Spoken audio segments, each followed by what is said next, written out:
to another episode, long-awaited return of Dunn and Dunner, the podcast. Sorry I'm for Tom. the long wait. I'm Carolyn. This is Ray. She's silent. She may. And this is Will. Yes. Well, I was getting there to introduce. We have our special guest this evening. Yay! For our special Wrestlemania episode, which all of our episodes are pretty much special in my opinion. I think so. Our brother, William. Hello. Hello, Will. Well, welcome. I forgot who I was for a second. Well, welcome to the show, William. Hello, it's nice to be back. Thanks for He is our coming first on. repeat. No, Yeah. Rhett was. Rhett was. Sorry, buddy. Oh, it's alright. You're still special in our hearts. Thank you. You're the only brother I really am related to. True story. That you know of.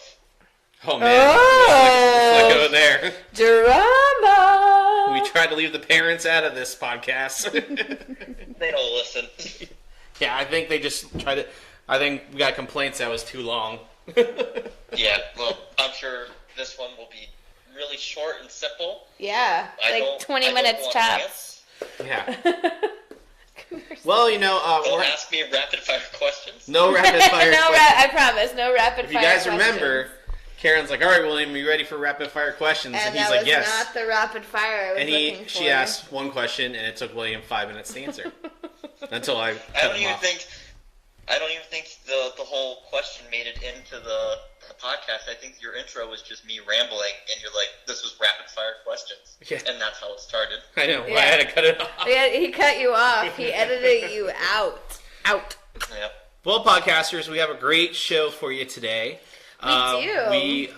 Last year, the three of us, we went to Wrestlemania in Orlando. Oh, it was the three of us. And Just the three of us. And we figured that we would record another talk about Wrestlemania again. The three of us couldn't go this year, but hopefully we'll get to go again here soon.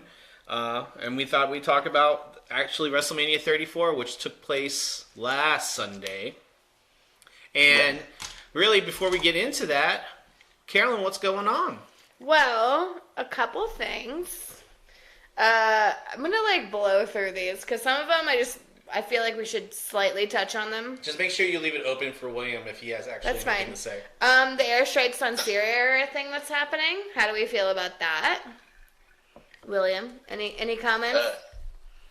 William doesn't talk politics. I mean, it's still too early to tell. I mean, I don't understand how, if they're using chemical warfare on them, how us bombing that same place helps. I don't get it. Yeah, So. and they're saying that it could It's a hurt proportional more than help. response. It could Well, hurt. I mean, Yeah, okay, it's just shitty. it's proportional. Yeah. Is it? And yet I we. mean, I don't know. Like What? I said, I don't know all the details, so I really don't. I don't either, so I can't really comment. Well, I think the part that aggravates me, and a lot of people have been voicing the same opinion, it's like we have Flint, Michigan, and they're still getting, they have all the poisoning happening there, lead poisoning, and but we have Syria who's, using chemical weapons on their people, and we're helping them out, but we still can't spend the money to save our own people in Flint, Michigan. That's the shitty part. So, Well, I mean, yeah. They probably can't launch airstrikes on Flint, Michigan. Well, I don't know. It's all shitty. Anywho, so that's a quick one. And then, did everyone hear about Khloe Kardashian? She got cheated on, and then 2 days later, she had her baby. These women know how to pick them. Well, the thing is why is anyone surprised? Because apparently the way that him and Khloe, I don't even know his name. What's his name? Do you know his name? He's a basketball player? Which basketball player? She dates a bunch of them. I don't know. She does. Well, they apparently got together by him cheating on his pregnant fiance or wife. And he did the same thing to And her. he did the same thing. It's like, are we at all surprised why this happened? He's So at least consistent. Yeah. I know. Is that like his MO? Yeah, Waits for you to get pregnant, and then he moves on. Yeah. Consistency is key in my eyes. And then there is the 207 million eggs recall because of salmonella poisoning, which I call the expert, my sister, PhD in poultry science. I asked her how... She's a pro at killing chickens. She is. And, like, talking about chickens. I asked her how this happens. She sounded very scientific when I talked Well, to her. and there's 2 ways it can happen. You have a salmonella bacteria growing in the GI tract of the chicken. Does your sister listen to this podcast? I don't know. She's going to correct me if she does.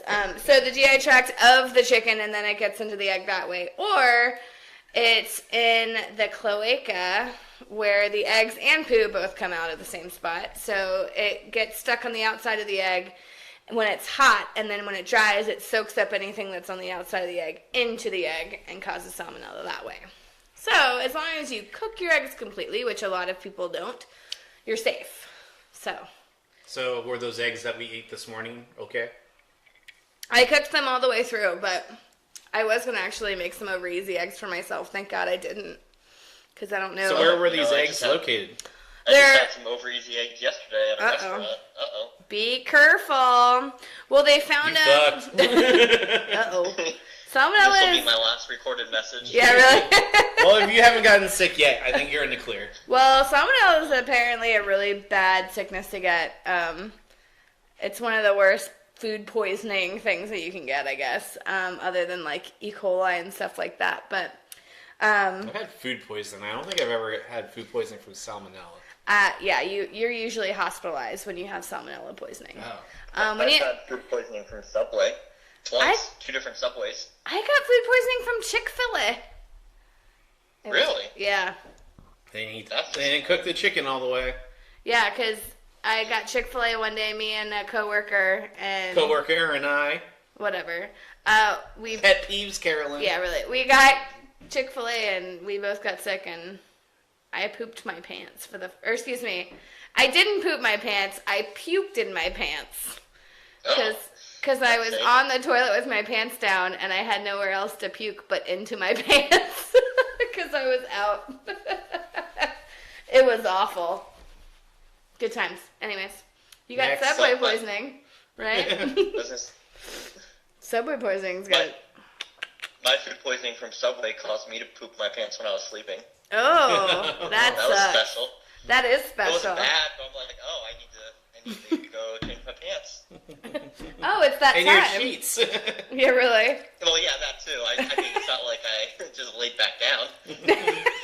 I should hope not. I should hope not. All right, so heads up on eggs. Be careful. Make sure you're looking online to see what eggs. Ray literally has her ass in my face, and I can't deal with it. Ray, sit down. So Coachella started this weekend, I guess. Oh God, it's worse. And Beyonce did a big show at Coachella, and I watched parts of it, and I wanted to die a little bit. Coachella. Coachella, Tom. Coachella. The festival no one can pronounce correctly. It's Coachella. Anyways, she looked fucking amazing, and she dropped all that twin weight. Almost, but she looks great. But did you also see who else joined her on stage, Tom? Well, you almost said it, so. Destiny's Child. Oh, I thought you were gonna say the Walmart kid. I saw that. He showed up at Coachella. Oh yeah, I did. I still haven't heard his thing. So is he impressive? Is it good? Really? Is it like that? I don't know. I don't know. I didn't watch the Coachella one. I watched 5 seconds of the Walmart one, and I mean, yeah, cool. I saw everything I needed to see in the 5 seconds. And I was watching every clip I could find of Beyonce. It's like a beer fest where he does the whole yodel. Yeah. Ray's just loving on me right now. Well, you just gave her a sip of your vodka. No, I didn't. I did not give her a sip. I can't talk because she's going to lick in my mouth. Anyway, so Beyonce was amazing, and that's all that matters. Is she looked fucking incredible, and she performed the shit out of that show. So, William, is Brittany technically a guest on the podcast, too, or did she go away? No, I put her to bed. She's tucked in now. Now she's untucked because she's pushing me off the bed. She's like, go fuck yourself. Let's see. Oh, in gross news, they found some counterfeit makeup somewhere, and it had animal waste in it. So heads up, if you're getting counterfeit makeup, you're rubbing some sort of animal byproduct or product on your face.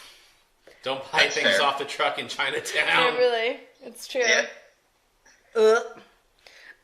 Other than that, I just found that Arlie Ermy, is that how you say his name, William? Who was in a Full Metal Jacket, saving Silverman? Yeah. Ermy. So he just passed away at 74. Oh, wow. Yeah, he I just Did it saw just it. happen? Yeah, it just came up on my news feed right before we started the podcast. I mean, obviously, that was his first. He did a couple small things, I think, before that. William, correct me if you know. But Full Metal Jacket, didn't he win the Best Supporting Actor for that? Not sure. See, I don't know. I don't remember, but I'm sure that's like his first. That's his first big role. Yeah. Yeah, and then more or less played. I loved him in Saving Silverman. I thought it was fucking hilarious. Yeah. If it's, I'm waiting with bated breath. Go ahead, William. Oh no, I was gonna say, like the last thing I remember seeing him in was one of the, I guess they're not new anymore, but the Texas Chainsaw Massacre remakes. Mm-hmm. He was in that? The one with Jessica Biel. Yeah, you're right. That was 2003. That was 15 years ago. That's not new anymore. Sorry. We're all getting older, William. I know. We're one day closer to our deaths, so just enjoy that, everybody. Power of positivity with my brother here. You're so positive. Yep. I remember him in Full Metal Jacket. I remember him in The Frighteners. I remember he did like a parody of himself in a couple things. But I mean, he just always every time he popped up, I'm like, just excited to see him. He was definitely he played a good creepy guy, and he also played a good He was a good cop guy. too. He played the cop role well too. Yeah. But hold on, I was gonna actually just look up real fast what else he's been in. He was in Seven. Oh yeah, he was one of the cops, right? He was like their police captain. Yeah. Mississippi Burning. He was in the Texas Chainsaw Massacre one. The Watch, which I have no idea. Manfred. Oh, he was in Law and Order as well. That I've been binge watching. Everyone's been in Law and Order. It's been on for 40 fucking years. William, do you enjoy Law and Order Special Victims Unit? I don't know the difference. It's all the same. I think Tom just saw my jaw drop. Did you guys hear that? The sound of my jaw dropping. It's all the same bad acting in the scene. It's so good though. I love Law and Order. Mariska Hargitay is my favorite human in the world. It's all that CSI. It's all the same. No, it's fucking not, William. You shut your mouth. The only thing that separates it from being like a daytime soap opera, it's not on every fucking day. 365 days a year. Maybe not new episodes. Yeah, I know. I was like, it's always on. When there's a SVU marathon on, my TV is on, and I come in another room. Good thing. That's why I canceled cable, so we wouldn't have to watch this whenever the fuck you wanted. Well, I just finished season 17 and 18, so. Oh my god. Did they catch the bad guy? Yeah. Well, that was a really rude question. And yes, they did. But the story keeps going. Okay, because I was worried they weren't ever going to catch him, but they caught him. So I can sleep easy tonight. Yeah, you can. You can sleep easy. That cliffhanger is still going, though, for 18 years. There was a cliffhanger from season 17 to season 18. No one cares. Well, they broke new ground. They had a cliffhanger. Yeah. Yeah, there's some sort of... Yeah, they did. They had... Well, and it's not... I'm sad that Stabler's not there anymore. I love his anger. All right, this isn't the Law and Order podcast. Anyways, all right, so news in my life. Well, I don't know if you know this. I've chipped a tooth this week. You chipped a tooth? I did, and I don't know how I did it. But you can definitely tell, right, Tom? Your teeth on the bottom look jagged all the time anyway. I'm going to go rejoice. Rude. So I've chipped a tooth, and I cut all my hair off. So those are my... Yeah, I like your haircut. Thank you. It's a nice change. I wanted to shave it all. She went Brittany on me. I did. I went half Brittany on you. Just half. You're looking like Ripley from Alien 3. That was the goal? Dude, yes, that's my next goal. I'm just going to do that. Say fuck it. The last We'll news... Photoshop your face next to the alien. Yeah. Famous shot. Exactly. That's... Actually, I want to slick my hair back like The Miz. Oh, ew. I I don't think even the Miz wants to slick his hair back like the Miz. I don't know. I feel like he does, though. I don't know.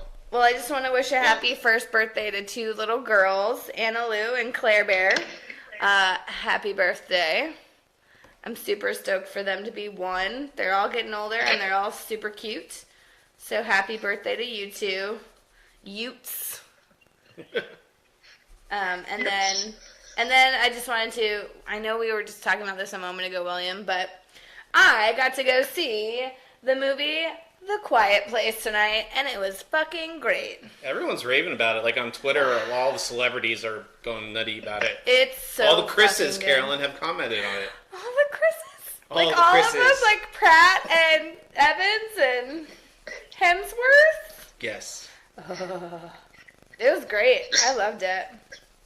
So, Brittany, if you can hear that, William needs to take you to the movie. Make him No take you to the shocker movie. there.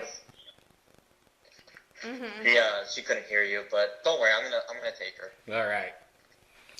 Well, William, Carolyn, is that it for what's going on? Yes, sorry, I am on Facebook at the moment. Yes. Oh, Carol- speaking of Facebook, what about Mark? Ugh. Zuckerberg? William, I've only seen clips of him explaining how Facebook works to old men. Like, that's Yeah. basically what I took away. Like, how does Have you this seen- work? How are you having a Senate Have you seen that hearing? he has to sit on a booster seat? Yes, I saw that. And how they get him down? Do they unstrap him? Like, I didn't realize he was that Could it small. raise the chair higher, or did they give him a broken chair and be like, "Sorry, sir, you have to sit on this booster seat"? I didn't realize he was that small. But yes, booster seat for Mark Zuckerberg. And did you hear that someone called him by the wrong last name? What they call What did him? they call him? Did they call him fuck. Eisenberg, like Jesse Eisenberg? No, but it was like, fuck, I don't remember it. I can't think of it off the top of my head, but someone called him by the wrong last name, which was Was fucking... it Zoidberg? Did they call him Mark Zoidberg? Eisenberg? No, Mr. like Marksburg or something like that. I think they weren't even close. Yeah, Everyone's like, making all this fucking big deal about Facebook, and you can't even get the guy's goddamn name right. well, I think it's a big deal, but again, it's just Well, kind apparently of... not to these people, because they don't even know what Facebook is, or how it works. Well, all they know is it was, had the sorts of Russians on it. Yeah, all sorts of information got leaked. Well, and that's a big deal. That's a lot of people's personal information getting leaked. Like, how much information do you have actually logged onto Facebook, and how much information can you get put out there? I don't know, but there's plenty of information on this Facebook page called Dunn and Dunn, the podcast. Where else can you find us, Tom? Well, the Facebook page is actually linked to the Instagram account, which is owned by Facebook. So if you go to Instagram and search Dunn and Dunner the podcast, you'll find this awesome podcast. Okay. And you can see all sorts of dog photos and wrestling photos and trending photos and just bullshit on there. And if you click on the link, you'll be able to subscribe to them on iTunes. Holy shit.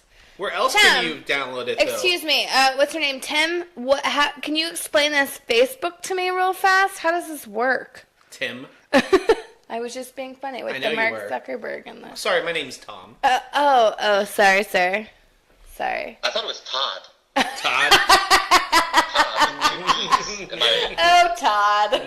I called you Toddy, right? That was your name? It's like on How I Met Your Mother, where Ted was called Todd for a while. William, now I'm going to call my husband Todd from here on out, right? I Todd. really appreciate it.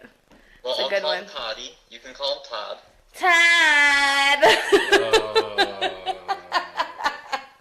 Tom is not... Oh, excuse me, Todd's not excited about that one. Well, I wouldn't be either, because the only Todd I can think of was the foster dad from Terminator 2. And I just remember Edward Furlong, driving We're going to around need to have a running total of how many times he can bring up Terminator and Aliens when he comes and guests on the podcast? Because he's mentioned both of them already. Well, you know. Did I? Yes. Did I mention Alien? Well, I have now. When she would have her hair shaved like Ripley. That's right. Well, I mean... You no, welcome. Alien 3, that doesn't count. It doesn't count, Tom. It does not count. It does not count. Did you know that I can't remember the guy's name, but the guy that from Full Metal Jacket and Seven was directed by David Fincher, and his first feature film was Alien 3. Oh, really? Yep. Well, there you There go. There you go. A fun fact for you. Oh, I A hate little the fun word. fact. I hate fun facts. I have plenty of fun facts. I can keep going. Oh, well, let's save them and see what we have for the WrestleMania portion. So, but coming up next, folks, we're going to talk about all sorts of professional wrestling sports entertainment. Are but we this having a week, commercial break? But this week, the podcast is brought to you by... Ticonderoga. Eat fresh. I didn't realize you were going to be doing that right there. Ticonderoga, #1 pencil, and you can eat it, apparently. Yes, this week, the podcast is brought to you by Ticonderoga. Oh, I lost you guys. A Ticonderoga. You didn't miss much. A Ticonderoga is forever. William, do you know what a Ticonderoga Yeah. pencil is? I'm sorry, what? Do you know what a Ticonderoga pencil is? Nope. I didn't either. Well, they come out of Florida, so you should know, because they're the #1 pencil in the world. You can pencil fight with them.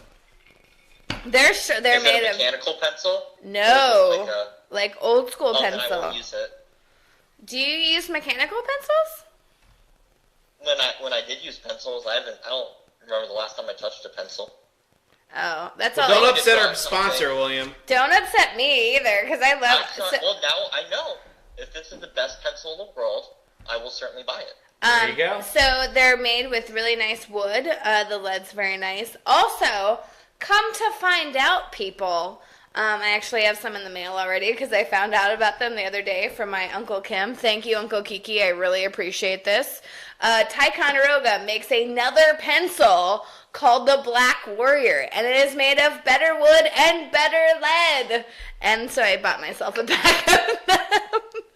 And they have a black eraser, and they're like painted black, and they're super amazing. So I'm really stoked about my new pencils. They're gonna come in the mail tomorrow. So excited. Well, anyway, podcasters, the next part we'll be talking about this week, what we're all here for, and yes, it's a little bit past the time, but... It's never past the time, let's be really honest. So this week, we're talking about WrestleMania 34, which took place in New Orleans, Louisiana. Wait, where? New Orleans, What state? Louisiana. I just like New how you England? New England?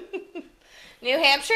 Yes, and we originally, Carol and I originally were going to go to the show. I know, and I immediately regret not going. I'm sorry, but we're poor. So, yes, so we couldn't make the trek out there. But it was overall, I think it was a pretty good show. We'll talk more about what it was like towards the end. Pretty good? Pretty good. Pretty good? I mean, there is seven... I would say it was pretty good. There were some misses, some missteps. Yeah. Well, I mean, I don't disagree, but like... Let's just talk... I think 7 hours of wrestling, like we went to last year, and it was just as long. That's too much wrestling, in my opinion. 7 hours, William? You're not wrong. It's a lot. Like, I'm definitely glad that I had to work and could come in later. It's a lot when not every match is good. That's like if you go and it's like the matches aren't building on top of each other either. Like in terms of quality and like crowd reaction, it's like one match will be like really really fantastic, and then the next 2 matches are okay. Then you're gonna have like a really good one, like the great one, like the Ronda Rousey one. Then after that, you're really not gonna have anything too good or great for like the next 2 or 3 hours, and then you're gonna have like the AJ Styles match, and then the crowd's dead because it's been 6 hours. Yeah, I definitely think at some point they peaked at the Ronda Rousey / Daniel Bryan match.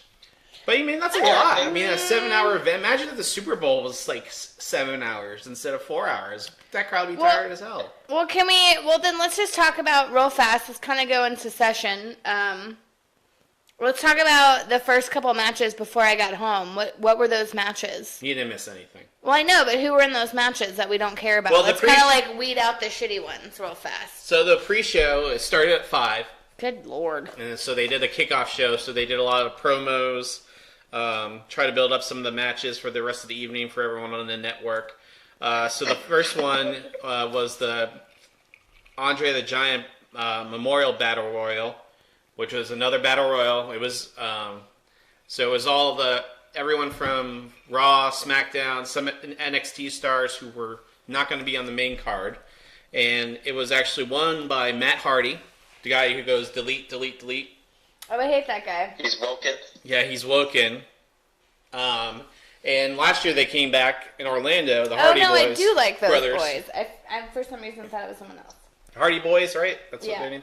So they came back the ladder last year. That was match? that was the biggest pop of the night last year. I would agree with that. Oh yeah, and it was like a sustained one as well. It wasn't just like Yeah, that was like a 10-minute match, the but they whole were entrance. Yeah, No, they Yeah. were great last year. so Carolyn's favorite character, Bray Wyatt, came out of Ugh. nowhere.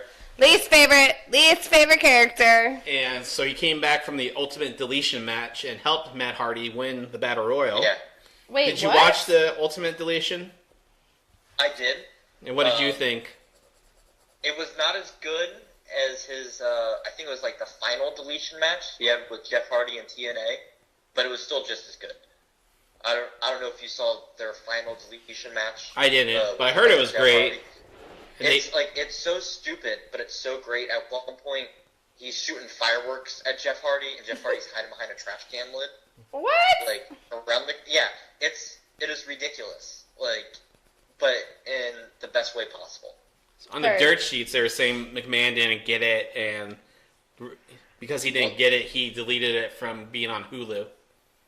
Oh, really? Yeah, Well, so when I they mean- re-aired it, that wasn't attached on the Raw. That was with Hulu. Oh. Well, I mean, how old is Vince McMahon? 70-something? I want to say Right. 72. Wasn't... Would you expect Nana or her pop to get it? No.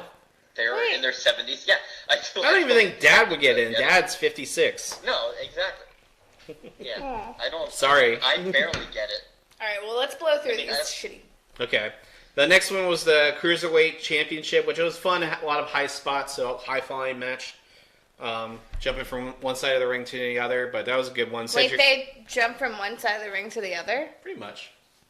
Like, pretty It's much, like- or did they it's actually inspired do by it? like all the luchador style wrestling. Yeah. So all the guys who wear the mask. I'm simplifying this for Carolyn folks. No, I know what luchadors are. I'm not a fucking idiot. Rude. So Did you see Nacho Libre? yes, Ugh. Tommy okay. took me to see that movie. Oh, really? I was about to say, didn't I take you? Yeah. Oh, my We God. were like, He this took is me to see disappointing. that one. Well- This is, like... I remember laughing at some stuff, but it was so dumb. It was not a great movie. So going back to real fast, the Andre the Giant Memorial Battle Royal, the documentary just came out. The Andre the Giant documentary, and it was awesome. I think I need to watch that. It was really good. It really a fresh take on his life. I mean, they did a biography. The A&E biographies they used to do in the '90s. They did one of him before. Like the behind the scenes Yeah. ones? But it was really done. A lot of old footage, stuff I'd never seen before. Some good interviews. Vince McMahon, Hulk Hogan, Pat Patterson, some young guys who I have no idea who the fuck they were. But it really just, chronicle. It was a good chronicle of his life. And I recommend it to anyone. Our father said that it brought tears to his eyes because he thought it was so good. Oh, And really? it really, I mean, he lived life to the fullest, and he only lived to be 46 years old. But he was before Hogan. He was the most popular wrestler and most famous wrestler in the world. So Yeah, he Whoa. went everywhere. Well, and the thing is, I think he's still pretty famous because, I mean, with the Obey. yeah, just like, I feel like he's stuck in a lot of people's minds, and like, he's really a legacy because, like, people still talk about him. And, like, I was little when he died, but I still know who he is, and, like, I know what I he remember did. when he and Hogan fought in the 80s. It was And, a big thing. That was probably one of my earliest memories of wrestling. And it wasn't tainted by shitty Hulk Hogan. So- Just saying. So William and I got into wrestling because of our dad, and Dad saw Andre the Giant 3 times, What? and he saw him. It was Really? in Tampa. I asked him earlier. So he saw him win a Okay. battle royal, and then he What? saw him 2 other times in between. Did Andre the Giant win the Andre the Giant Memorial? No, but he told Vince McMahon then that he should create a battle royal in his memory 40 years later on after he died. I'm sure he did. So Yeah, I'm sure that was his dying breath. yes, that was in his will. Create a battle royal in my name. My God. And 22 it was years like after I died. WrestleMania 30. The same day Exactly. Undertaker loses the streak, that's when my battle royal happens. Yeah. Right? Perfect. Hulk Hogan My calls plan the is Superdome working. the Silver Dome. What? Yep. I'm sorry, you call... God. Sorry, William, what's your opinion on Hulk Hogan? But I mean, I don't really have a huge opinion on him because when I started watching wrestling was in WCW in the mid to late '90s, so he was a bad guy, and I didn't like the bad guys at all. Not to the point where I booed him. I didn't watch it when it was just a bad guy out there. So it's not for me when Hogan was around, he was take your vitamins, say your prayers, or anything like that. So I really didn't. He wasn't an idol of mine. Yeah. I mean, so when all the stuff that came out about him with what is it, the racist remarks or anything like that, I mean, it's one of those things where it's I'm not necessarily surprised because I mean, what do you expect? This was a guy that what was he? He grew up in Florida in the '60s and '50s or whatever it was. One of those things what did you expect? I guess I mean, it doesn't make it okay, but I mean, everyone's shocked, oh my God, I don't know, I wasn't shocked by it. I guess Yeah. that's what I'm saying. Yeah. I can see that. I mean, I agree with him. Yeah. My dad hated Hulk Hogan just because he was more entertainment than he was a WCW guy, so Yeah. that was more working man's wrestling, where Hulk Hogan represented it was children wrestling. It was entertainment. His was fake wrestling. That had real wrestling. Yeah, his was faker wrestling. It was faker. Yeah, we make our own It was faker. words up here. Okay. So anyway, Rude. check out the documentary. It was awesome. At least clippets of it. Clippets. Watch the clippets. I did watch clippets of it. I did see the clippets. Yeah, there are all sorts of clippets of it on YouTube. So really, so the Cruiserweight Championship match, Cedric Alexander, I have no idea who that was. He won. And then the one match that I really watched was the Women's Battle Royal. Who was on that one, Tom? So Naomi was in there, Bayley, Sasha Banks, Natalya, Wait, Lana. who won that one? I'm getting there. You just asked me who was in it. Sorry. I can't say who won it without naming most of the participants. A bunch of the NXT... Mickey James, the NXT girls who showed up on Raw and SmackDown the next 2 nights were there. Mm-hmm. Um, How many were in there? Was it 30 20. people or 25? it says 20. The guys had 30, and then the women had 20. So, Was it actually a good show? yeah, it was this one. So the Women's Battle Royal went 9 minutes and 50 seconds. What?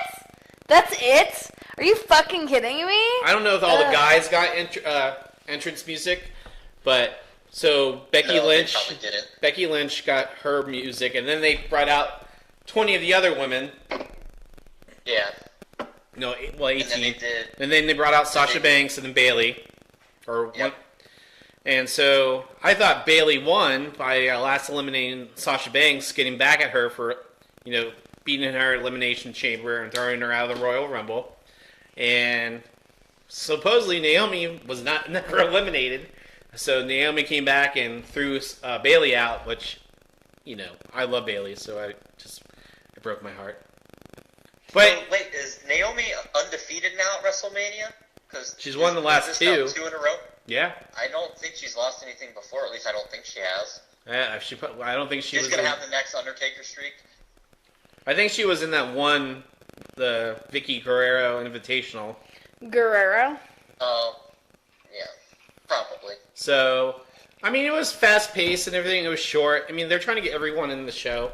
I just find it funny that Becky Lynch, Bayley, Sasha Banks, three of the biggest stars, and they're not even on the main card. Yep. So we roll. I mean, go ahead, buddy. if this is how I look at it. I mean, it's all on the network now, right? Like, it's not, WrestleMania doesn't get, like, the pay-per-view views that it used to. Yeah, it's so like if bare just all minimum. on the network, I mean, it really isn't even a pre-show. It's just all, it's not like how it used to be, like, in the late 90s and early 2000s where it was, like, Sunday Night Heat. And then once WrestleMania, like, officially started, they changed the aprons and everything. So it's all WrestleMania at this point. I know back in the day they used to pay people less. Lance Storm talked about it in one of his podcasts or one of his shoot interviews where technically he wrestled at WrestleMania 19, but he was on the actual pre-show, so it was Sunday Night Heat, so they paid him less. Yeah, I mean, they find it, and it's a business. They're going to do whatever they can to. So, I mean, I'm sure the ladies, all three of these pre-match shows will get paid less because they weren't on the quote-unquote main card. So, anyway, we start the show, and all sorts of packages about what's going to happen tonight. As Carolyn showing me photos of her and her friends on Instagram. Sorry, I was checking my tattoo. So, Carolyn got home right before the actual pay-per-view started. True. And I still say pay-per-views. It's a show. So, I mean, I call it pay-per-view. It's fine. Yeah, but You know what's up. so the first match was for the Intercontinental Championship. Seth Rollins, The Miz, and Finn Balor. So, I mean, I'll just start. I'm a big fan of The Miz. That's right, you heard it here first, William. Your brother likes The Miz. Like Carolyn's haircut then. Oh, yeah. Yeah, that takes on a whole different meaning now. God damn it. But, Alright, I I'll mean, start slicking my hair back for you. I mean, I don't think The Miz is the greatest worker in the world, the wrestler in the world, but, I mean, he's been on point with the mic, and he's generating good heat, and he's been having pretty good storyline matches, and, I mean, he beat Roman Reigns for the Intercontinental title, and, I mean, I think he should be pushing in the main event now. I don't think so. He came from, what was it? Was he in Real World or Road Rules? I can't say either of those correctly right now. Real World, right? I think it was Real World. It wasn't Road Rules. I don't know. He was on reality TV before that. So he came in and... Yeah. So it was a good match. I thought it was a good match. It went about 15 minutes. A lot of good spots in here. And The Miz was working his ass off. And he told his entourage to stay in the back, which was... I guess, I don't know if they're going to make him a face now, but he's been getting face reactions by the crowd. Well, if they match him up with Daniel Bryan, good luck having him get a face reaction. Oh, yeah. I mean, that's what I want to see. I'm sorry, what's a face reaction? Good guy. Good guy. Oh, Cheered okay. instead of booed. Yes. Heard. So, I mean, yeah, those two have had heat for years. So, especially... Like 7 years ago? 8 years ago? Well, I mean, did you ever see that Talking Smack episode? I did, yeah. The Miz, lost his shit. Yeah. And that stuff's all off-scripted, so, I mean... Yeah. So, it was pretty good. I mean, I just think The Miz has that reality TV show coming out, and he's been on the... he does all the WWE stuff. I don't think he'll headline WrestleMania ever again, but I can see him actually winning the title again and be like Jericho when he won the title, then lost it, and then never got another shot at it again, but he developed his character, and 7 years later, he won the title again. I mean, who knows? If they match him up with Daniel Bryan, it might be the same thing like Chris Jericho, where he just had the feud with Shawn Michaels, and then that feud got so big, it's like, we're going to put the fucking world title on it because this is our top one right now, and then this will just help push it over the edge. So who knows? I mean, maybe if Daniel Bryan and Miz start having a series of matches, they'll get elevated to a world title spot. Yeah. So Carolyn, what do you think of this match? I don't remember watching it at all, Tom. I think it was kind of coming in and getting some food and getting a drink. Who won? Seth Rollins. Seth Rollins won. He came out. He had a cool entrance. I do enjoy him. He is quite handsome. There's the three interesting entrances, right? You had Miz telling his cronies to go to the back, and he had Seth Rollins come out like a White Walker from Game of Thrones, which is pretty cool with the blue Wait, I contacts. missed that. I totally missed that part then, because that's awesome. And then Finn Balor had an entrance, and I remember sending you a text because I haven't watched wrestling. Like the last match I remember watching before this pay-per-view was the AJ Styles versus Brock Lesnar match, and then before that was in 2017. We went, yeah. So then the before that was the WrestleMania we went to last year. So I've been paying attention. So Finn Balor's coming out, and he's got the Balor Club, and he's got rainbows on his tights. And Michael Cole's like, the Balor Club's for everybody. I'm like, are they telling me he's gay? Like, what did I miss? I asked my buddy Stevie, and the one thing that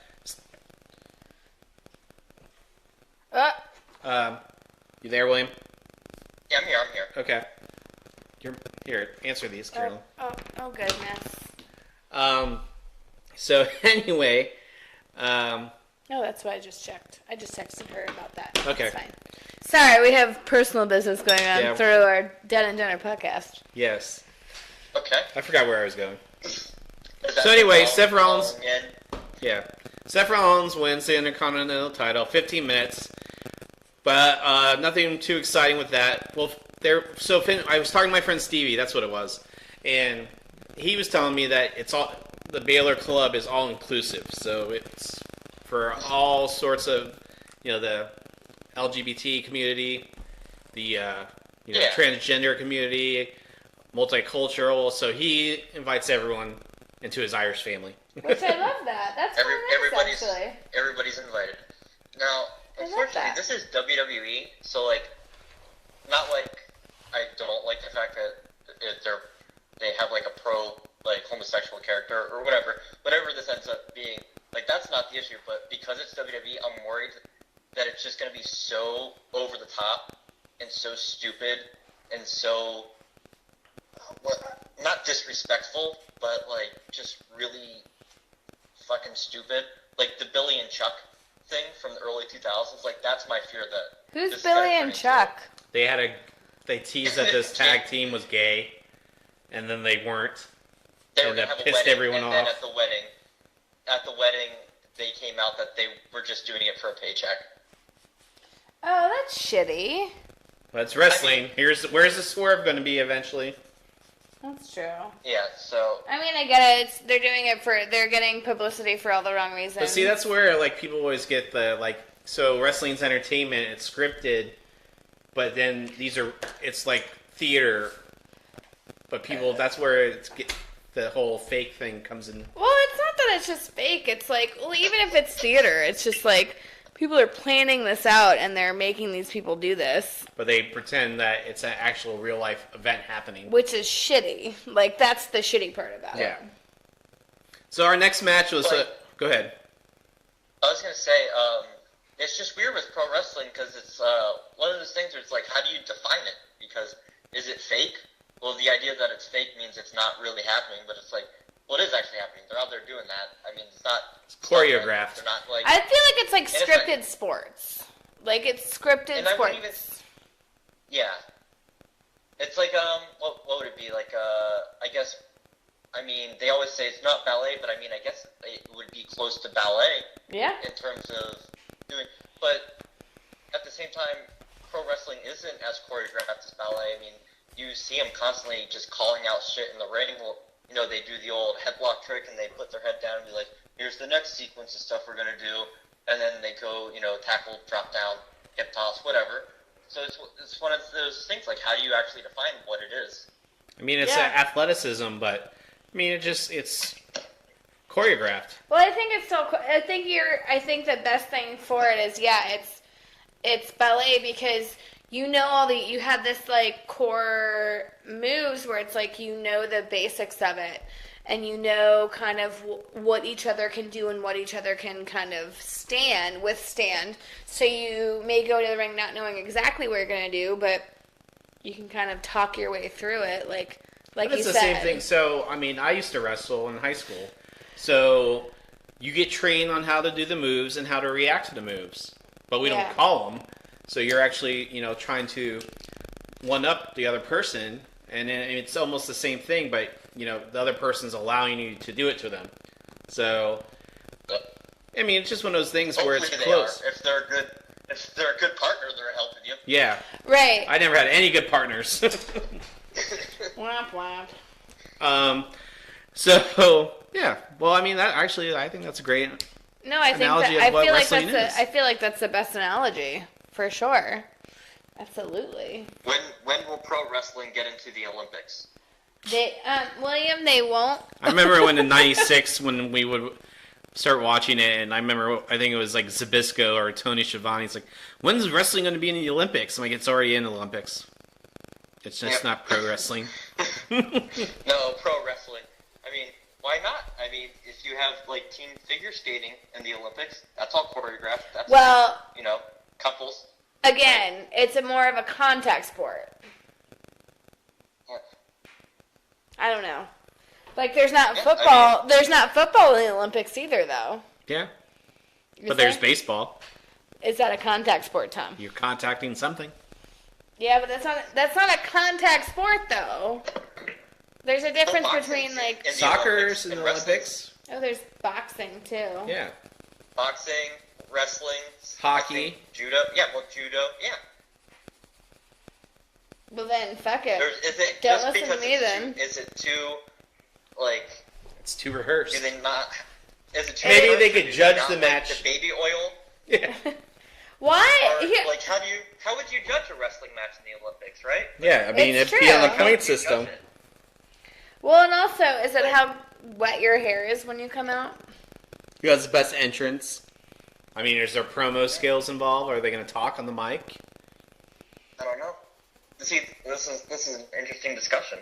That's why we do a podcast. I feel like this is an entirely different episode. Carolyn can talk about things. I mean, but yeah, I mean, it's just how do you make it? It's like, how do they do like the Tough Enough show, the reality TV show? When they are, I mean, most reality TV, you know who's going to win anyway, but like it's the same. So wrestling's rehearsed, and then you have a reality show, which has to be rehearsed about them rehearsing how to do a match. Mm-hmm. I mean, it's a lot. It's like that scene in Star Wars where Rey sees a million of herself. Oh, don't bring Star Wars into this, honey. Speaking of Star Wars, No! realize that the Han Solo movie came out this May. Like, I was just, like, I guess in my mind, they were just... It comes out right around May the 4th. Like, on my birthday. Yeah, it comes Your out. birthday?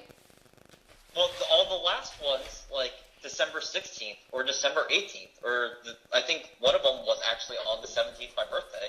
So, I'm like, oh, happy birthday to me. I'm going to go see Star Wars. That was me. I saw The Last Jedi on my birthday.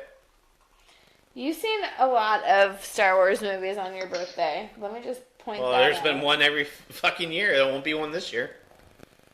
Mm-hmm. Nope, it'll be May. Yep. Yeah, we'll see. So That'll be one of our episodes in May. The Han Solo movie. Yep. Okay, you're going to make me spend money to go watch this be like the best Star Wars movie ever, and everyone's just fucking shitting on it. We'll have Vanessa back, and you two can debate which is better, Rogue One or Solo. Or I could just not watch it and you guys tell me how it is. You're going to watch it, Carolyn. God damn it.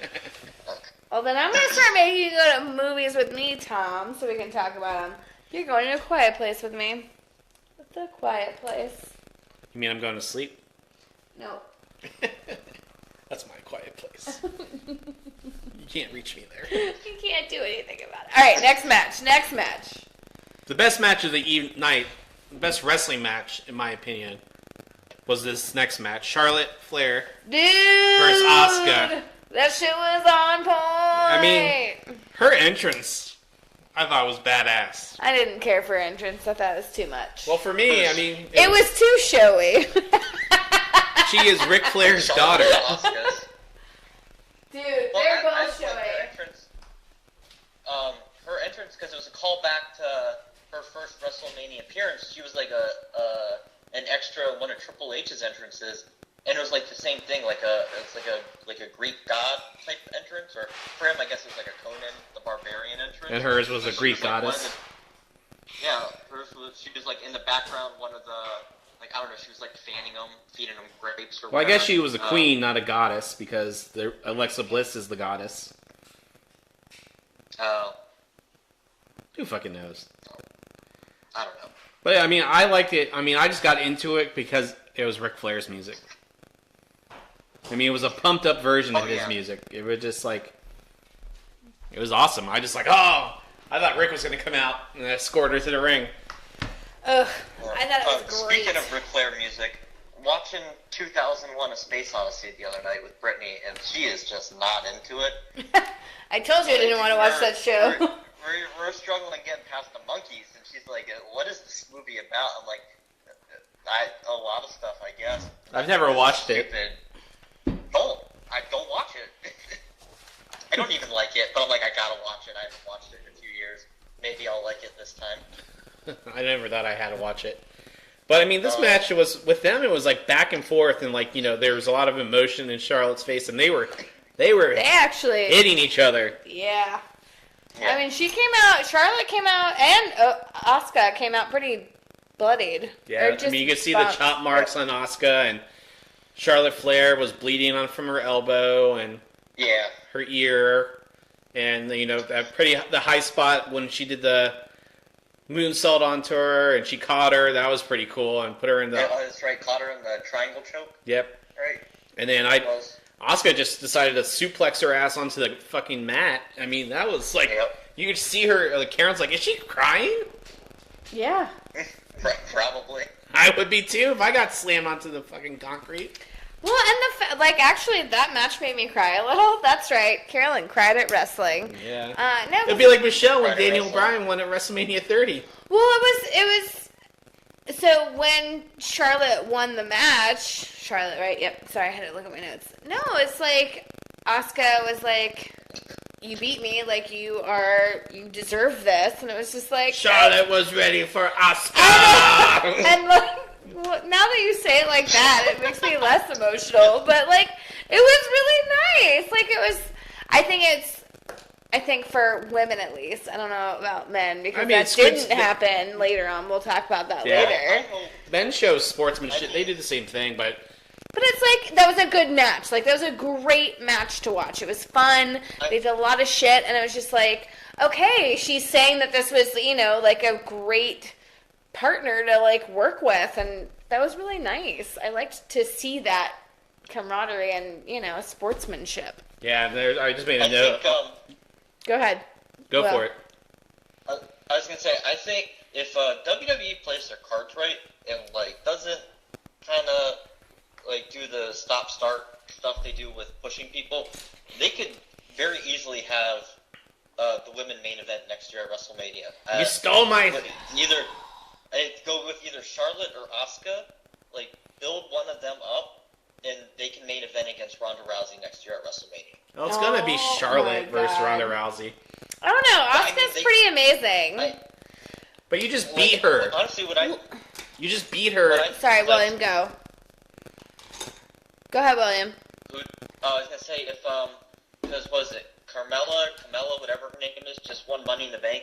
I think if Asuka beats her in the next few months, they can really build up to a big rematch at SummerSlam between Asuka and Charlotte, and then whoever wins that match, or if that's the way they go, whoever wins that match, build them up to fight Ronda Rousey at WrestleMania next year. I think that's the best. I think Ronda Rousey wins the Royal Rumble next year to go to WrestleMania to fight for the title. I don't think you put the title on her until next WrestleMania.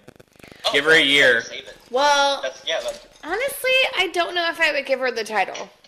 Well, let's talk more about Ronda Rousey. We'll get there in a second. But like, I think between Charlotte and Asuka, well, if they keep going this way, I think you're right, William. I think if they play their cards right, they're gonna have a main event be a woman, which I think is what they need, because I don't know if you know I tell this. you what, I don't know if you guys know this, but we're kind of awesome. I like the women matches have been a lot better than the men's stuff. They've been fantastic. And it's been more physical than the men matches. Like, yeah, like they're getting into it, and I fucking love it. I swear to God, if I had to see Roman Reigns throw 20 Superman punches again in the wrestling match, I'm never going to watch it again. Oh my.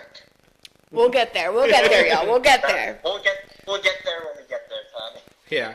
But it was back and forth, and I thought, Charlotte hit her with a lot of stuff, and I thought she just didn't have an answer for her, so I'm like waiting to see how Asuka's going to get her in the Asuka lock and her tap out, and then it didn't fucking happen. So if you remember, William, how did the match end?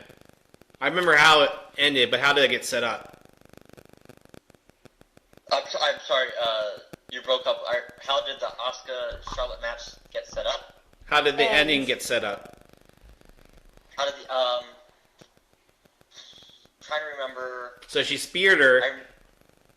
She speared her, and then she kicked out, and if I remember correctly, she goes to walk on the figure 4, and... she got her in the arch thing. It boots her in the face, and then Charlotte does the old no-sell, like Hulk Hogan or Sting or whatever, and just says, and then she puts it on. Yeah. And then she bridges with one arm, and then Asuka taps. Yeah. And I didn't see that coming. I thought, when she tapped, I was like the audience. I was just shocked that Charlotte won. Because they've been building Asuka for so long. I just thought they're gonna put her over. Right. Well, and I think for just in talking more generally, it's like you had Asuka and hold on. I wrote notes. That fucking guy that I don't like, who's the Japanese guy? Shinsuke Nakamura. Yeah, so they had those two. I feel like they were trying to build in and fold in a lot more of the... the international wrestlers into it, and that's why I figured they would both win. So. Yeah. I don't know. But anyway. That was just my thought. Good form of sportsmanship at the end. Great match. I think that was the match of the night. Stole the show. I don't know. I kind of disagree with you. But that was really a great match. I thought it was the best wrestling match. Okay, I agree. Yes. No. I don't even... I don't know. I'm kind of on the fence. For me, there's 3 matches that were all, equally as good. Okay. Oh my gosh, too. The triple threat match, this match, and the Ronda Rousey match. I see. I thought this was better than the triple threat match. Triple for the the Seth Rollins, Miz. I thought they were all equally as good. Some ones had better aspects than others, but if you, depending on what kind of wrestling matches you like, if you like the chaotic style like the triple threat, it doesn't get much better than that one. And then if you like singles wrestling matches with world title stakes, the Charlotte one and Asuka, that's where it's at. And then the tag match, that's probably the best standard tag team match in a long time. I'm sorry, I think you guys are I think you're missing the other entirely awesome tag match that happened. We're talking about the championships. I'm talking about the best tag match of the night. What was it? I'm talking about the Rousey one. Oh, well, that one was amazing, but also, what was his name and that kid? Nicholas? Oh my god. We'll get there. So anyway, Charlotte goes over. I think it's the best singles championship match of the night. Definitely beat the 2 main titles. It was a great other one. match. So the next match was the Fatal 4-Way for the United States Championship. And just for time constraints, Jinder Mahal went over. It was a short match. By the time everyone got into the match, it was just... Who was in that one? So it was Randy Orton, Bobby Roode, and you were like, who the fuck is this guy? So I had TNA champion. Yeah, I had to explain that he's new. Okay, so I don't get... So Rusev. You know who Rusev is. Which, you were all about how good he looked. He did look great. He got rid of a lot of... He got his body fat percentage down. Well, he just looked like his fucking shoulders, I think, were disproportionate. Or, excuse me, what are these? Traps. his traps were disproportionate to the other muscles on his body. It's like, Jesus fucking Christ. Are you shrugging a lot? Like, what's happening? Lifter, isn't he? Huh? I guess. He's what? Power He looks lifter. like he's a power lifter. Like, Right. so, I mean, I don't know. All right, well, let's keep it moving. So this was not anyone's favorite match, correct? Agreed? this was my I'll check Instagram and Facebook match. Perfect. But Jinder Mahal won the But United a few of States. those matches tonight. So Randy Orton went from winning the WWE Championship at WrestleMania to which was one of the worst matches of the night when we saw that last year. Oh my. That was the one where they I projected was stuff on the watching- screen, on the ring. Yeah, I remember. Oh, yeah. We're like, what the fuck's going on? Yeah, I went to use the bathroom during that match because I didn't care anyways. I think I was looking at and my then- phone at this point. Yes. Yeah, Carolyn, I think you were back there, and I'm walking back, and then like the lights are going out, and I'm like, why are there magnets on the ring? And then I got back to the scene, like, Carolyn, what's going on? She's like, I don't know. I don't know what's happening. and then all of a sudden the match is over. I'm like, what was this? Like, what the fuck was I? What was this? Oh, I mean, we're not talking about last Also, year. you asked They the should have very just wrong let person. John Cena go and fight Randy Orton at WrestleMania. Anyway, so the next match, which I think was the most entertaining match Yeah. of the Yeah, evening, Talk and about it had it. great Talk about spots and it had great wrestling, but for pure entertainment reasons, the Kurt Angle, Ronda Rousey, and Triple H and Stephanie McMahon match.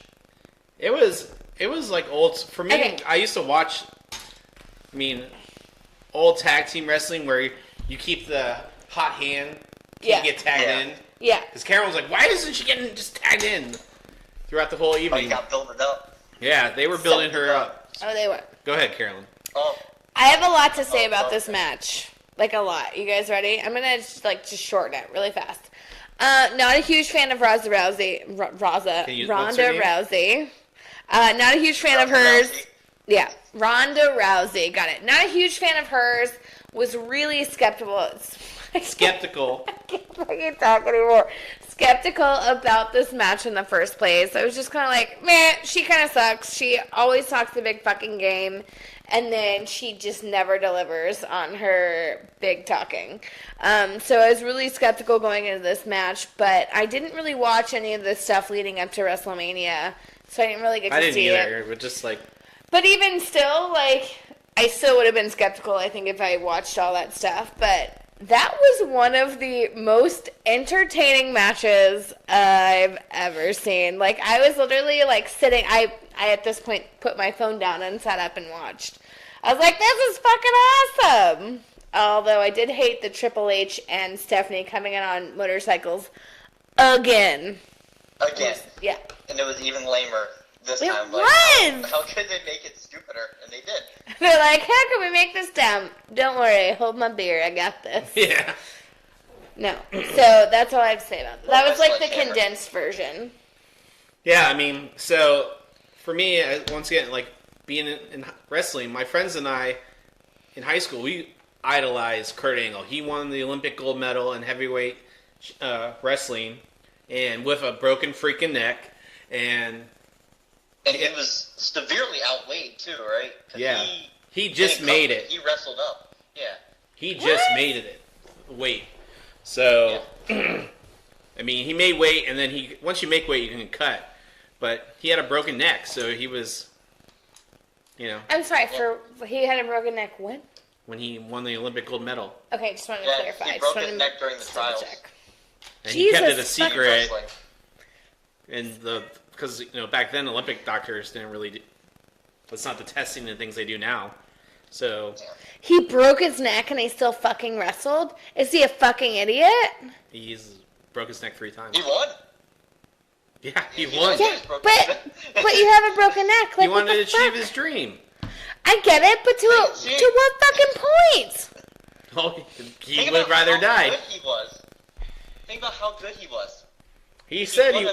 He was the best in the world, and he broke his neck.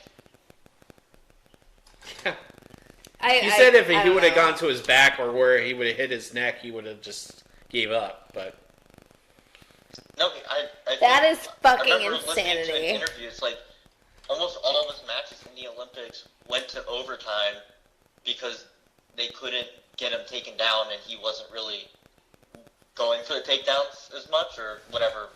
Because when you go to take down someone, your head goes into their body.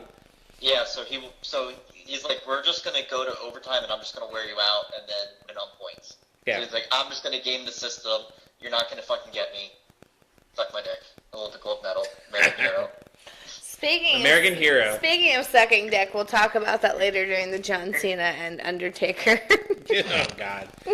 So, I mean, this was a great match. It took, so Angle and Triple H started off, but Stephanie McMahon, for someone who was not tagged into the match I've watched this match 3 times now. Did you? Really? So, a funny thing, I was at the gym and I was watching it, and I was on the treadmill, and I had my headphones on, and I could hear them calling the spots. So, like, when he threw Kurt into the ropes, you can hear him definitely say, Spinebuster. Okay. Oh, you can? Yeah, because it picked up on the ring mic, but the crowds, when you're watching on TV, you can't hear it because the crowd. Yeah. Mm-hmm. But when you hear it, you got your headphones in, I could hear them calling the spots. But they were just doing great tag team wrestling. And, and Stephanie pulled Ronda Rousey off the apron. She pulled her by her hair. She smacked her. Oh, it's great. It was great. Okay, so I just want to talk about Stephanie's snarl for a second. That's all she could fucking do during this match. That's the only mannerism she has. It's it's, by the way, the cutest thing I've ever seen in my life. Her snarl is like, I just want to be like, oh, you boo. Who's that Stephanie? Who's the cute Stephanie? She's fucking adorable when she snarls. It makes me laugh. And Tom commented, like, what is this? Why does she keep doing this? I was like, it's her snarl. You kept doing Did I? And I told you that's all she I could may do. have been exhausted. I can't tell. You know, what's funny, when they originally announced this match, that it was going to be a tag match, I was so disappointed, because I would have, I was more interested in seeing, Triple H versus Kurt Angle in a singles match. And then, because the fact that match never happened at WrestleMania, back when they were both, in their primes, it's like, oh, it's kind of ridiculous. But I'm like, oh, there's so much history there, and the fact, this match could be so great. But then when the tag match happened, Kurt Angle's looking rough. He's looking really rough. He looks like he can barely move out there. His arms don't look good. I'm just like, oh. He looks like a guy who broke his neck 3 times. He said he can barely lift his own weight. Jesus so Christ. It's this is making me uncomfortable. I don't need to see Kurt Angle wrestle anymore. Please, for the love of God, tag in Ronda Rousey. And then when they said, oh, it's going to be Ronda Rousey and Stephanie, I'm like, 2 people that never had, Stephanie had some matches, but, she wasn't a performer. Stephanie McMahon was the star of the match. I mean, Jesus. Yeah, she was great. I mean, right away... Wait, who was? Stephanie. Oh, yeah. Yeah. I mean, right away, when she went over, right before the match, began, when they were, going through the corners, and Stephanie just ran over and pulled Ronda Rousey's hair to yank her to the ground. I fucking loved that shit. He was going to link to it. This is going to be the best fucking match. I'm like, this is great. Stephanie McMahon's a bad guy. This is fantastic. And then Ronda Rousey fucking killed it. I mean... How about it when she called Triple H? How about when she called Triple H, you're the biggest cheater. No. That's true. But when she I don't know what move it is, but when she the armbar. When she had him on her shoulders. Oh, when she picked... Yeah, everyone... When she fucking, picked him up, what move is that? I thought she was going to do, a... Well, she just had him... It's like a fireman's carry. Yeah. Yeah, so she had him on her fucking shoulders. Triple H weighs 250 pounds. And she did it with fucking, first off, ease. And, She rolled into it. So that's even more... I know. Just watching her was so fucking impressive. Yeah, but who cares? She still has to hold him. Yeah. Still, yeah, to pick up a man that size and hold him, and she held him for a second. She let Stephanie fucking slap her in the face again, and at one point I thought she was incredible. Go ahead, Blaine. I was gonna say, people forget, because Ronda Rousey was the UFC champion and bronze medal in judo. The weight class she fought at was 135 pounds. So, after the weight cut, she's only 150 pounds, and I think she's 5'6" or 5'7". So realistically, she's a little bit bigger than me. Mm-hmm. I mean, which doesn't say a lot about me, but like she's not a big person by any means. That's what I'm saying. Like, yeah, she's this tiny little girl rolling around, fucking getting people into submissions, and then fucking. I thought she was gonna get Triple H to tap out when she it. put him in the armbar. And I wish that's how it had ended. Women because, prevail over men. Yeah, like absolutely. Well, Go ahead, Will. It would have been. I mean, to get Triple H to tap out would have been great away for the bad guys to win, because technically the men are supposed to be in the ring at the same time and the women are supposed to be in the ring. Yeah. So they could have had her like tap out Triple H and celebrate and be like, well, technically he's not the legal man, and then have Stephanie McMahon roll. Yeah, but what did he tell the ref? It's okay. It's okay. Remember when Yeah, he's the boss. Yeah, that's true. I don't know, but I'm saying if they that's true. Like, that's how they could have played it that way. But, like, I was honestly hoping for that shit, because he was fucking going down like a sack of potatoes. Like, that was fantastic, and I really wish that's how it would have ended. I enjoyed how it ended anyways, but, like, I don't know, that would have been just, like, that would have been, like, cherry on the fucking cake. So good. Yeah, and they had a lot of, like, so good. The match I thought could have ended 2 times before how it actually ended. Mm-mm. So when they both had them in their submissions. I thought that's how it was going to end. Like, before the match even happened, I'm like, if I'm putting this match together, that's how I ended. They, both people tapping out to the submissions. Oh no, I loved every moment of that match. It was fucking incredible. That was a great match. I was truly entertained. So, where does Ronda Rousey go from here?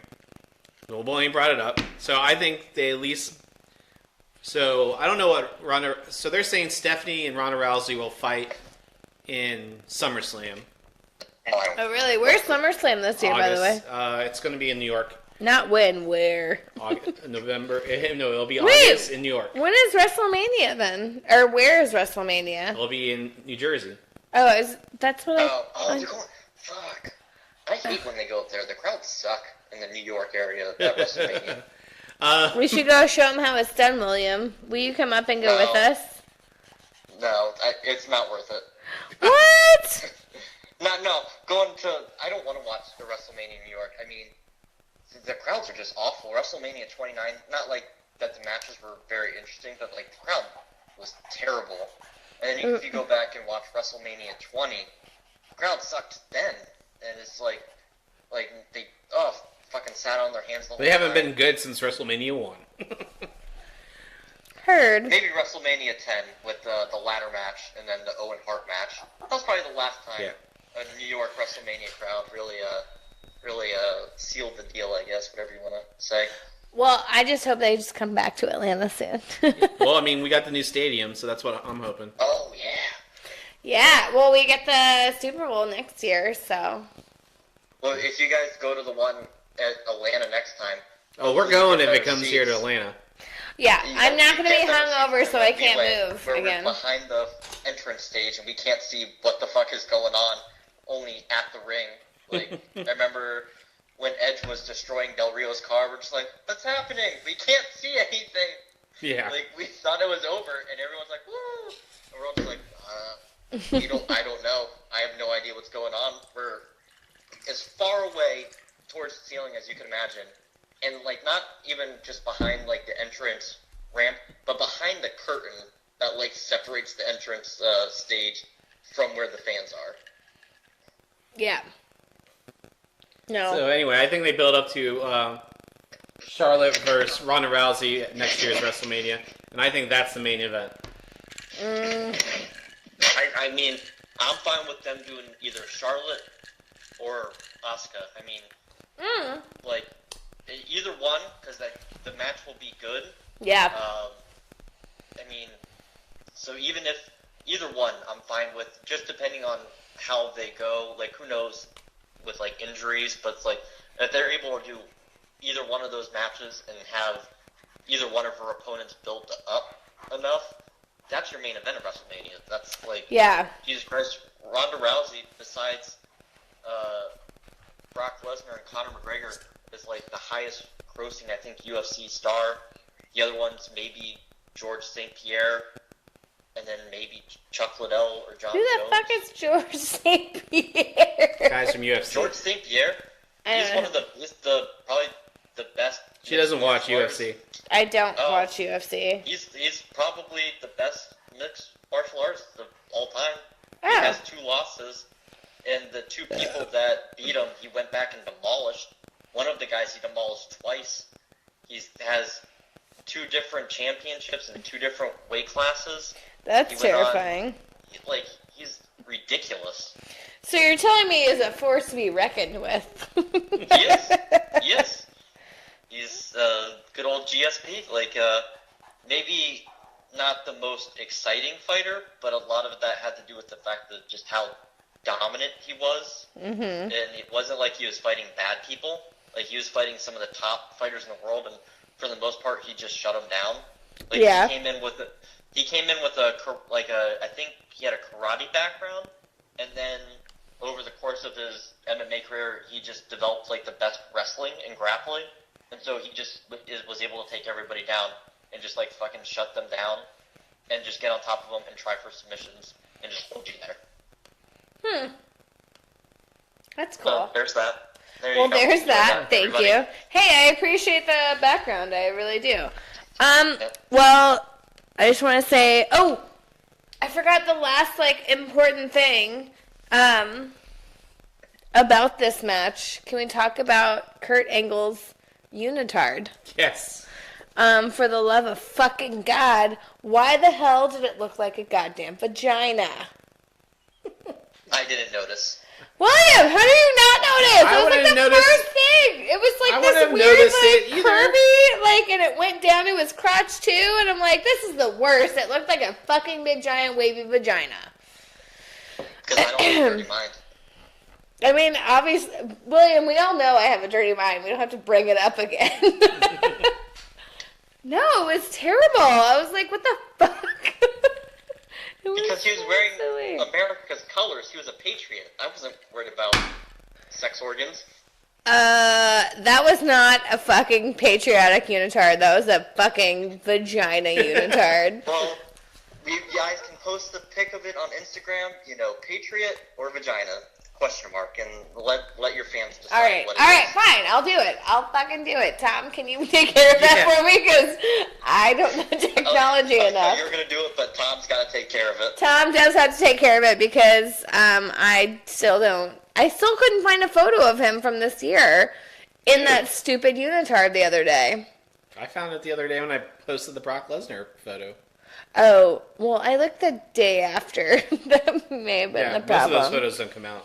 Okay, well, I looked the day before, the day after. So, all right, well, I'll look again. But yeah, vagina unitard is the last problem that I have with that. Also, the other thing about that match is why can't the ladies go first? Well, they wanted to build up to Ronda coming in the ring. Yeah. All That's right. what it was. All right, fine then. They fine. wanted to get that reaction from the crowd. They wanted to get the crowd heated Yeah. up and then hooked into it. And then you bring Ronda in to start being a badass. I'll allow it then. Same thing with Daniel Bryan, why they did the injury spot with Daniel Bryan, just to keep him out of the match until the crowd was absolutely going apeshit for him to come in. All right, well then I'll allow it. That's fine. But You get it. It gives it a pass. yeah, but that was fucking a great match. I seriously love that, and I literally wrote, and then Stephanie McMahon looked great except for her million inches of extensions. Yeah. She had a lot of hair. And remember when Ronda was I don't know. picking her hair out of her hand after she threw her? Yeah, I was like, oh, okay. All right, well, let's move on. What was the next match? Because I think I know the next match because I wrote it down. Well, the next match was a tag team match, which we'll just, with the New Day, the Bludgeon Oh, Brothers. I didn't write that down. A midget got hurt during that match, by the way. Well, the best part of that match was the pancake midgets. Yeah, one of them that was doing the worm, you could tell, after they did the worm, he was limping, and they took the camera off of him. That was still he awesome. got hurt. He got hurt. Terrible. He got hurt, yeah. That was the best Isn't part of that that. embarrassing? Huh? You're not a human anymore. You're a pancake. Now dance for us. Oh, you're hurt. We're not even going to put you on TV. Well, he was limping pretty bad. Like, he looked like he Well, fucking Carol hurt even said it. himself. It must be so... What is the word I'm looking for? Degrading. Yeah. To be a It's fucking... like the scene in Game of Thrones at little Joffrey's person? wedding when he brings out the little people for the reenactment of his war. That's what it was, but these guys were dressed up as pancakes. Yeah. Yeah. The No. Ewoks of wrestling. They're not! Oh, that's terrible, Tom. No, we you like watch little it. people. We do. But I felt really bad. Like, they had to take the camera off of him because he looked like he hurt himself really bad. Well, I mean, that was his 5 seconds of fame. Like, why is that, like, the only job they can fucking gotta get, get- though? I mean, He didn't get 15 seconds, he only got 5 seconds of fame. Yeah, he really did. Well, Because I don't know, literally, because he gets I less forget time. which one it was. I forget what little person it was. Oh, because they all look the same? No, it was just, yeah, Carolyn. they're all the same height. What do you mean? I'm going to hell. I'm sorry for every... All right, let's move on. I'm sorry. I'm sorry. We don't care about the SmackDown Tag Team Championship match. I It was just like, 5 minutes. yeah, it was boring. It was okay.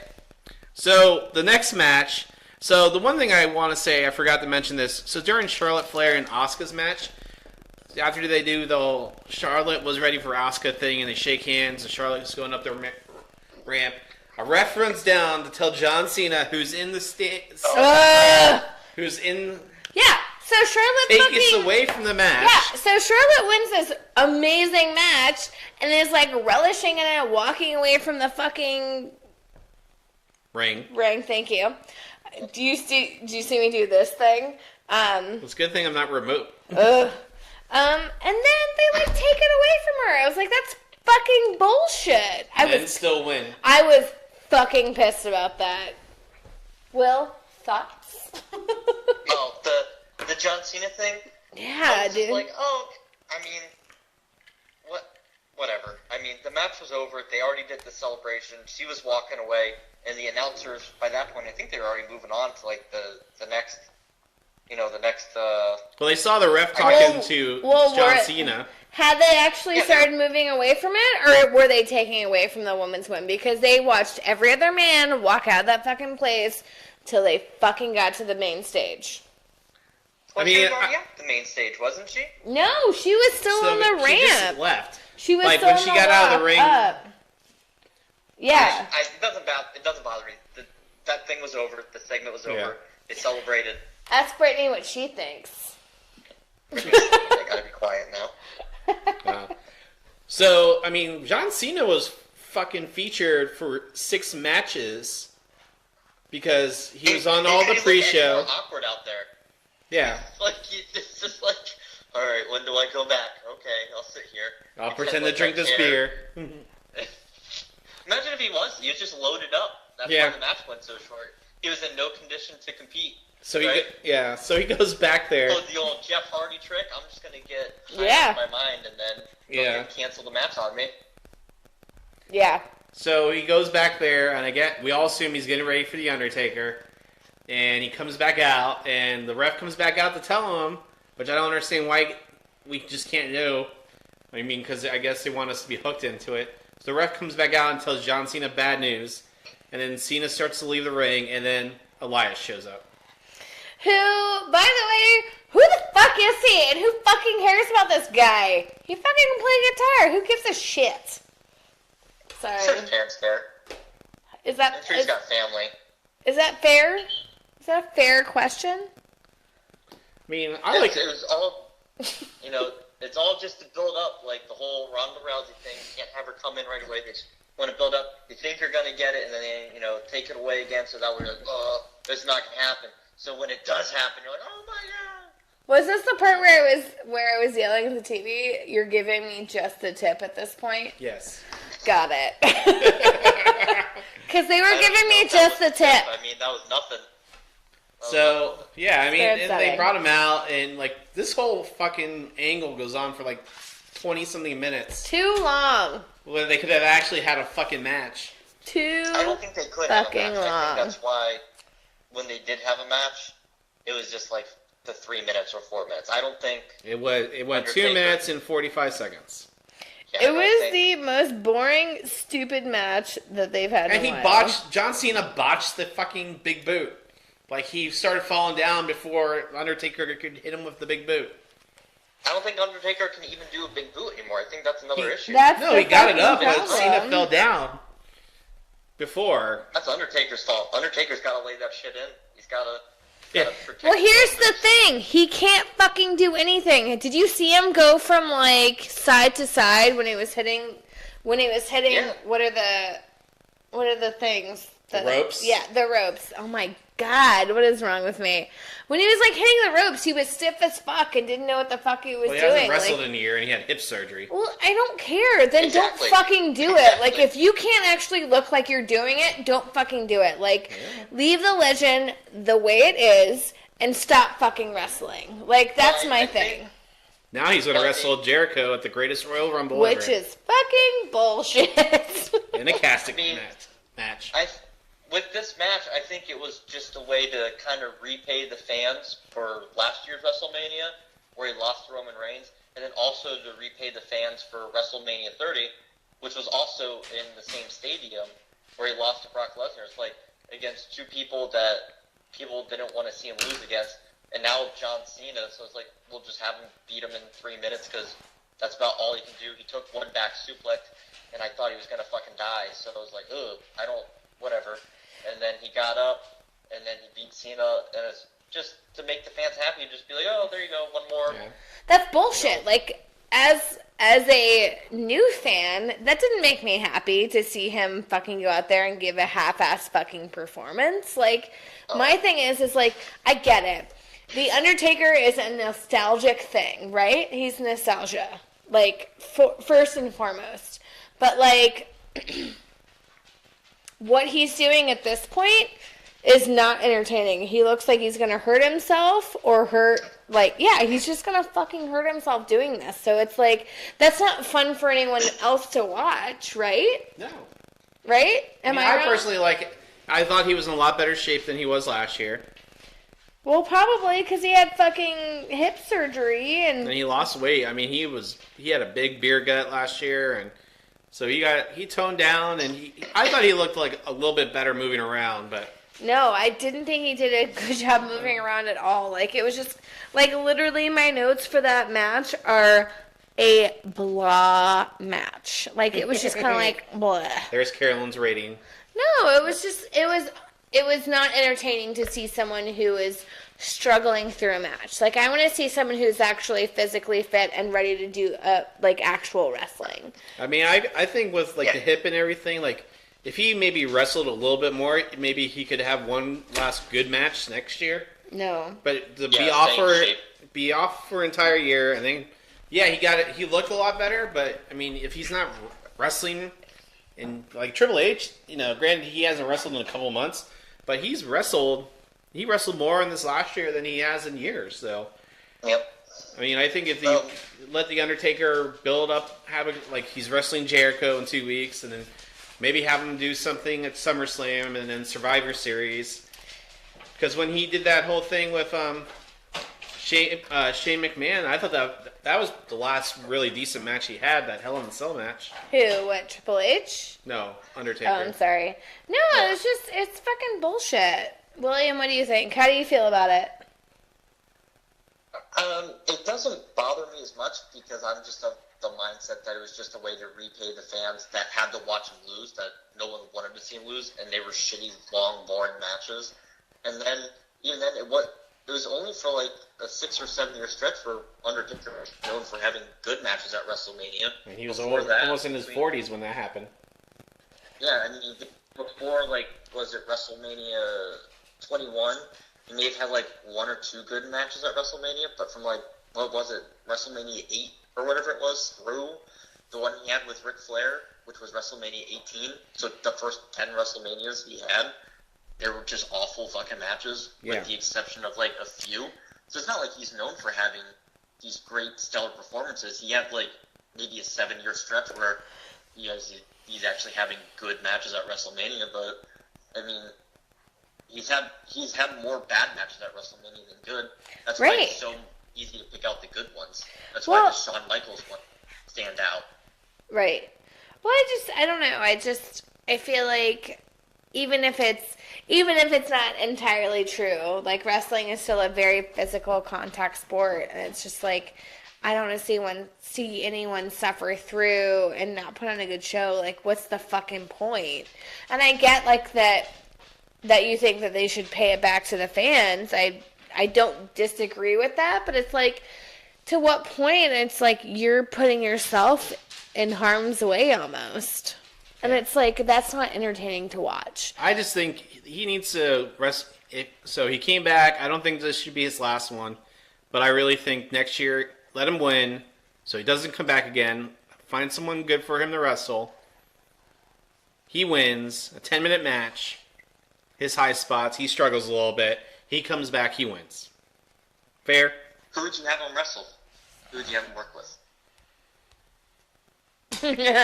Roman Reigns. Yeah, rematch. No. Oh, God, no. But they don't main event. Love God. I don't know. No. I AJ think Styles. No, because I don't want to see AJ Styles. I think, really, I think Chris Jericho would probably be the best bet. Yeah. I wouldn't In terms disagree of- with that. He's familiar with them. I'm sure he'd trust Chris Jericho to have at least a decent performance. And they don't have to worry about stupid shit where Jericho's trying to reverse a tombstone, where they're going to fuck it up, because Jericho's, half the size? Yeah. So, yeah, but I say one more, and hopefully it's a good opponent, someone, they won't put anyone who's they're trying to build. There'll be someone who's established. So, Yeah. Yeah. I don't anyway, think AJ Styles is a bad choice, though, when I think about it now, because he can bump around. I mean, he made Brock look like $1 million at Survivor Series. Fucking Brock. That's a different We're getting there. conversation. Next, get there soon. so this match, the next one we're talking about, this is where I feel like the audience got tired the fuck out afterwards. Is this one that I can go to the restroom during? No. It must be a women's match, then. Daniel Bryan. Ugh. I actually disliked this match. I love Daniel Bryan. Like, don't get me wrong. Hold on, where are my notes? Oh, this is with KO and Sami Zayn. yeah. And El then Generico, as some McMahon. people know. Shane McMahon. and Daniel Bryan. So they got Daniel Bryan comes out, huge response from the fans, a lot of yesing, and Yes. yes, Yes. Yes. Yes. yes. Okay. It's 3 yeses, Carolyn. It's not I 4. know. So That's why I stopped. I was happy to see him come back, and then I didn't like how they did the whole. He almost had to be taken out on the stretcher again, like in the last one he was at. I know. That's fucking bullshit. So I just think they should have just fucking left him on the side. Don't bring the medics out, and then all of a sudden he pops like he did. He showed up out of nowhere, but I just think that's extra they didn't need. But it was good to see him in there. I was just excited to see him back. He's one of my personal favorites. Agreed. And I really thought they shined him up real nice. He did. Yep. And Did they turn him sideways? he turned that sumbitch sideways and stuck it right up their candy asses. So, I mean, it'll be interesting to see what they do with Kevin Owens and Sami Zayn now with the Superstar shakeup, if they bring him back or split them up. Paige is new GM on SmackDown. Yep. And, Paige retired because she hurt her neck and she fought with And she WWE. did. Yeah. So, She didn't win her Olympic medal with a broken neck. Nope. So. she couldn't even She finish didn't. her last match with a broken friggin' neck. So, Uh-oh. but I personally was just happy. I liked how they gave Daniel Bryan some good moves, some good spots. Some good moves. And spots. Good moves and spots. Shut up, Blaine. I actually didn't really watch this match. You didn't miss much. I didn't think they'd win, so that was surprising. So, because Kevin Owens and Sami I thought Zayn, it was good. yeah, Kevin Owens and Sami Zayn, they've been putting on a pretty good show, and they've been the biggest thing in SmackDown. So, Well, the one thing that I could gather from that match is I really don't like those two. that's the point. They're hooligans. Hooligans. They're hooligans. They're evil.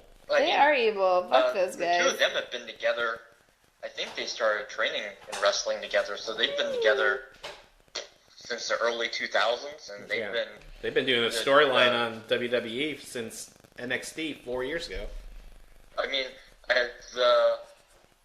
they've had, like, they started off, I'm pretty sure they were training together, and then eventually they were a tag team on the indie scene, and then they did this really, really well done, like, split up angle in Ring of Honor, because, what was his face? Sami Zayn used to be a wrestler by the name of El Generico. He was a mute Spanish person, so, like, that was a joke, like, he was Spanish, there you go. El Generico, but, you know, like, Kevin Owens, like, the serious one kind of deal, and then El Generico was, like, the sillier one, and they were a tag team, and then they lost the titles, and then Kevin Owens basically went crazy. He snapped and just, when I say beat the shit out of him, I mean beat the shit out of him. Took his mask off, left it on a chair in the center of the ring. Really, really great stuff, and they had this rivalry stretch on for, I don't know, a year or whatever it was. Then they had a big blow-off match where, like, a loser leaves town match, and whoever lost the match had to retire from Ring of Honor. And El Generico won the match. So Kevin Owens, or Steen, whatever you want to call him, he disappeared from Ring of Honor for, like, I don't know, maybe 6 months. And then finally came back, and then they had some more matches. And then I think they might have had, like, another loser leaves town match or whatever it was. And then Generico lost, because that's when he signed his deal with NXT. And then it was maybe 6 months later, the same night Kevin Owens debuted in NXT, they immediately started the rivalry right away. And then it's been going on forever. And, you know, and then you can put the fortune cookies into the bag and hand me the bag. All right, guys, let's take a pause, and we'll get right back to it. Are we going on one? Yes, one, Carolyn. But you have to do that part where it's like, this episode's brought to you by... Oh. Well, guys, we're back with Dunn and Dunner, the podcast. And this episode is brought to you by... Ticonderoga. Taste the rainbow. So we were talking about Daniel Bryan's return match, and we're very happy he's back. Mm-hmm. But I think the SmackDown match, when he wrestled AJ Styles, was a better comeback match, in my opinion, even though it had 5 fucking commercial breaks. So... next match we go to Nia Jax versus Alexa Bliss. Oh my god, what a great match. You can lead this part, Carolyn. Huh? Why do I have to lead this part? Because you love her. Okay, yeah, it's true. So I secretly have a girl crush. By secretly, I mean I'm telling all of you people.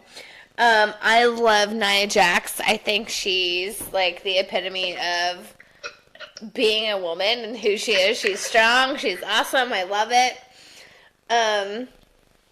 Nia Jax versus Alexa Bliss, who fucking apparently shit talked her and said that she just used her because she was big. So fuck that bitch. She was Diesel, basically. Yeah. So Alexa Bliss is Carolyn doesn't understand that. No, yeah, I get that. Shut up, Tom. I totally get that. Who's Diesel? Vin Diesel? No, Yeah, exactly. Oh, no, I don't. Then I don't get William, it. I told you not to bring up Wrestling Pass. No, go ahead. Will. Yes, Carolyn. She is Vin Diesel to Paul Walker. Fuck you, buddy. Fuck you. No, so she felt betrayed, and she took her to the ring and tossed that bitch around like... Mickey James. Huh? Like what? No, she tossed Mickey James around. Keep going. Alexa Bliss, right? No, Nia Jax. Remember the girl she beat up in the beginning? Sorry. Mm-hmm. That you said was like 48 years old? Yeah. Mm-hmm. No, Mickey James ain't that old. She's 38. No, Nia Jax threw the fuck out of Alexa Bliss. She like fucking tossed her around. She's like this tiny human. So I love her. I think she's hot as hell. Who? Alexa Bliss. Fuck her. She's stupid. I feel like she's a dime a dozen, Tom. Oh, sassy. God damn it. Sorry. Fucking sassy Who's cat. sassy? My You got- cat. Your cat. It was You're probably sassy fucked her butt when she went to the bathroom. I get it. No, Nia fucking was betrayed by her and threw her around the ring, and I loved every second of it. And then she won, and I was like, yeah. And then you could see on the side of the ringside that The Rock's mother was there and The Rock's daughter was there. Yeah. Who The Rock is cousins with Nia Jax. And totally. William, are you okay? Every Samoan wrestler. Are you alright over there, William? I'm good. I was washing my hands. I picked up the poop. Oh, yeah, that's why you were jostling your. Gross. I had a napkin. I didn't touch it and squeeze it with my bare hands. I hope you grabbed it with your bare hands. So then you'll put it on the bed next to Brittany. Nia, yeah, there you go. She can wake up next to it in the morning. Rude. Sassy did that to Sarah one time. Kept meowing outside of her door. Then finally Sarah let her in, and Sassy was in there for 5 minutes. I mean, Sassy was yelling at her for an hour to let her in. And then finally, 5 minutes later, Sarah kicked her out, went back to bed. An hour later, Sarah woke up screaming. Sassy went in the room and pooped on the bed next to her, and Sarah was rolling around in it.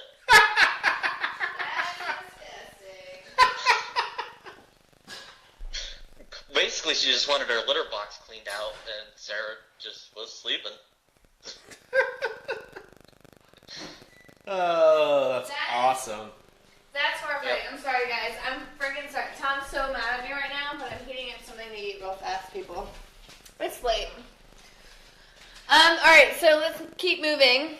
So, Nia Jax and Alexa Bliss. Nia Jax won, thank fucking God. It was amazing. That's where my notes end because... You didn't care about the rest of it. Well, I cared about the very last match. So the next match was AJ Styles. Right, I forgot about that. Yeah, AJ Styles was... He was fighting Shinsuke Nakamura. I forgot about this. I liked Shinsuke's entrance a lot. Yeah, his entrance with all the that was the one with all the musicians, right?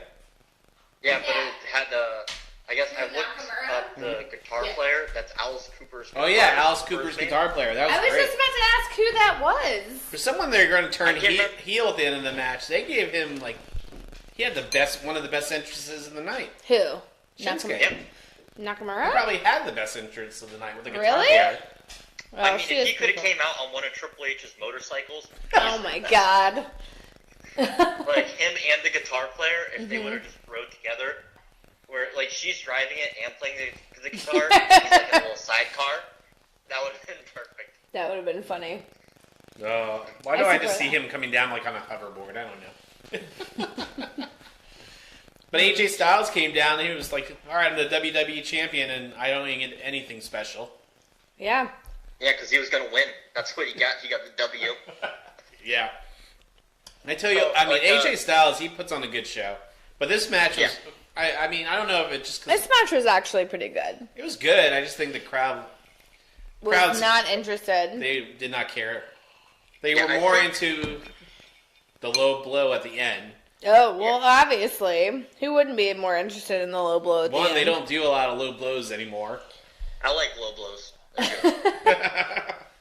You're like I think the Ric only Flair man. used to give the best low blows. He just Did he? Yes. He would just wind up that arm and then blah! Well, that's rude. Shut up, man. I was going to say, with this match, I think I texted you and that was underwhelming. Yes. But I've been thinking about it more and more. That was actually a really good match. I think you pointed out it was just the crowd that was dead, which really hurt it. But I mean, the work in it was good. It was really well executed. They had the longest match of the night almost. Yeah, I didn't realize it was that long. I thought it was a lot shorter. That shows how good the match was. I just didn't realize. I thought it was only 12 minutes or 13 minutes, and it's 25 or something like that? It went 20 minutes and 20 seconds. So, I mean, really? I didn't realize it was as long as it was, and then, what I can't stand right now with pro wrestling is, it's all, the matches are the same. Then it comes down to, we're just going to do finishers, everybody kicks out, no sell, you do the forearm spot where you just keep elbowing each other in the face, or punching each other in the face, and it doesn't work. And you do it multiple times a match, then everybody's got a dive move. But this one was the one that felt, I guess, almost like a a legitimate fight because they're hitting each other or appearing to hit each other as hard as possible, and like they're selling it like it's actually hurting them. They're not like just stand there like, oh, that didn't bother me. Even over the Charlotte and the Asuka? whole Japanese style is a little bit stronger. So if they punch you for real, it's fine. Wow. Yeah, but I mean, even like AJ Styles, he was doing forearms to his face, and like they sounded really good. Now, who knows, like for sure, like how hard he was connecting, or if maybe Shinsuke slapping his leg at the same time, and you don't see it because of the camera. Like who knows? But it looked good, and obviously, like it wasn't that real because Shinsuke doesn't have a concussion. Because if he got elbowed in the face that many times, yeah, or like unprotected, like if you watch enough MMA, you'd be like, that doesn't exactly work. Like that will have an effect on you getting elbowed in the face as hard as possible. Well, but I mean, I definitely think the Charlotte and Asuka match was better. But I think a lot of that had to do with the crowd reaction because, like, perception's reality. So if the fans there are having a good time, I'm also having a good time. Like if there's a good reaction to something. For the Charlotte and Asuka, I felt like the fans they wanted both of them. If they could have both of them win, they would have wanted them both to win. Here, I just don't think they didn't care who won, and but also I think this is the 12th match of the night. Yes. So it was a lot. But with the Charlotte and Asuka match, there was more at stake because not only was it Charlotte's title, but then it was Asuka's undefeated streak. So both things were on the line in that match. Whereas that one is, I mean, if either guy wins, like, will it ultimately matter? Like, does anything change? And no, then it won't. Like you said, it's the 12th match of the night. Like, I had a long freaking weekend. I worked 12 hours Saturday, got out of work right away, went and watched a UFC pay-per-view, didn't get home till 2 in the morning. I'm sorry, buddy. What? I'm sorry, that sucks. Then woke up to go to work the next day. Like, if we weren't doing this podcast, I was not watching WrestleMania that night. I was going to bed. Like, I was tired. Like, I got home at 6:30, and WrestleMania had already been on for half an hour. I'm like, I gotta start watching. It's been on for an hour and a half, actually. Well, William, we're glad you watched only because, I mean, what time did I get home? Like 8:30, 8:45, 9? No, you got home right when it started. Well, what time was that? 7. Oh, I thought that was later than that. The official start time was 7 for the main show. Heard.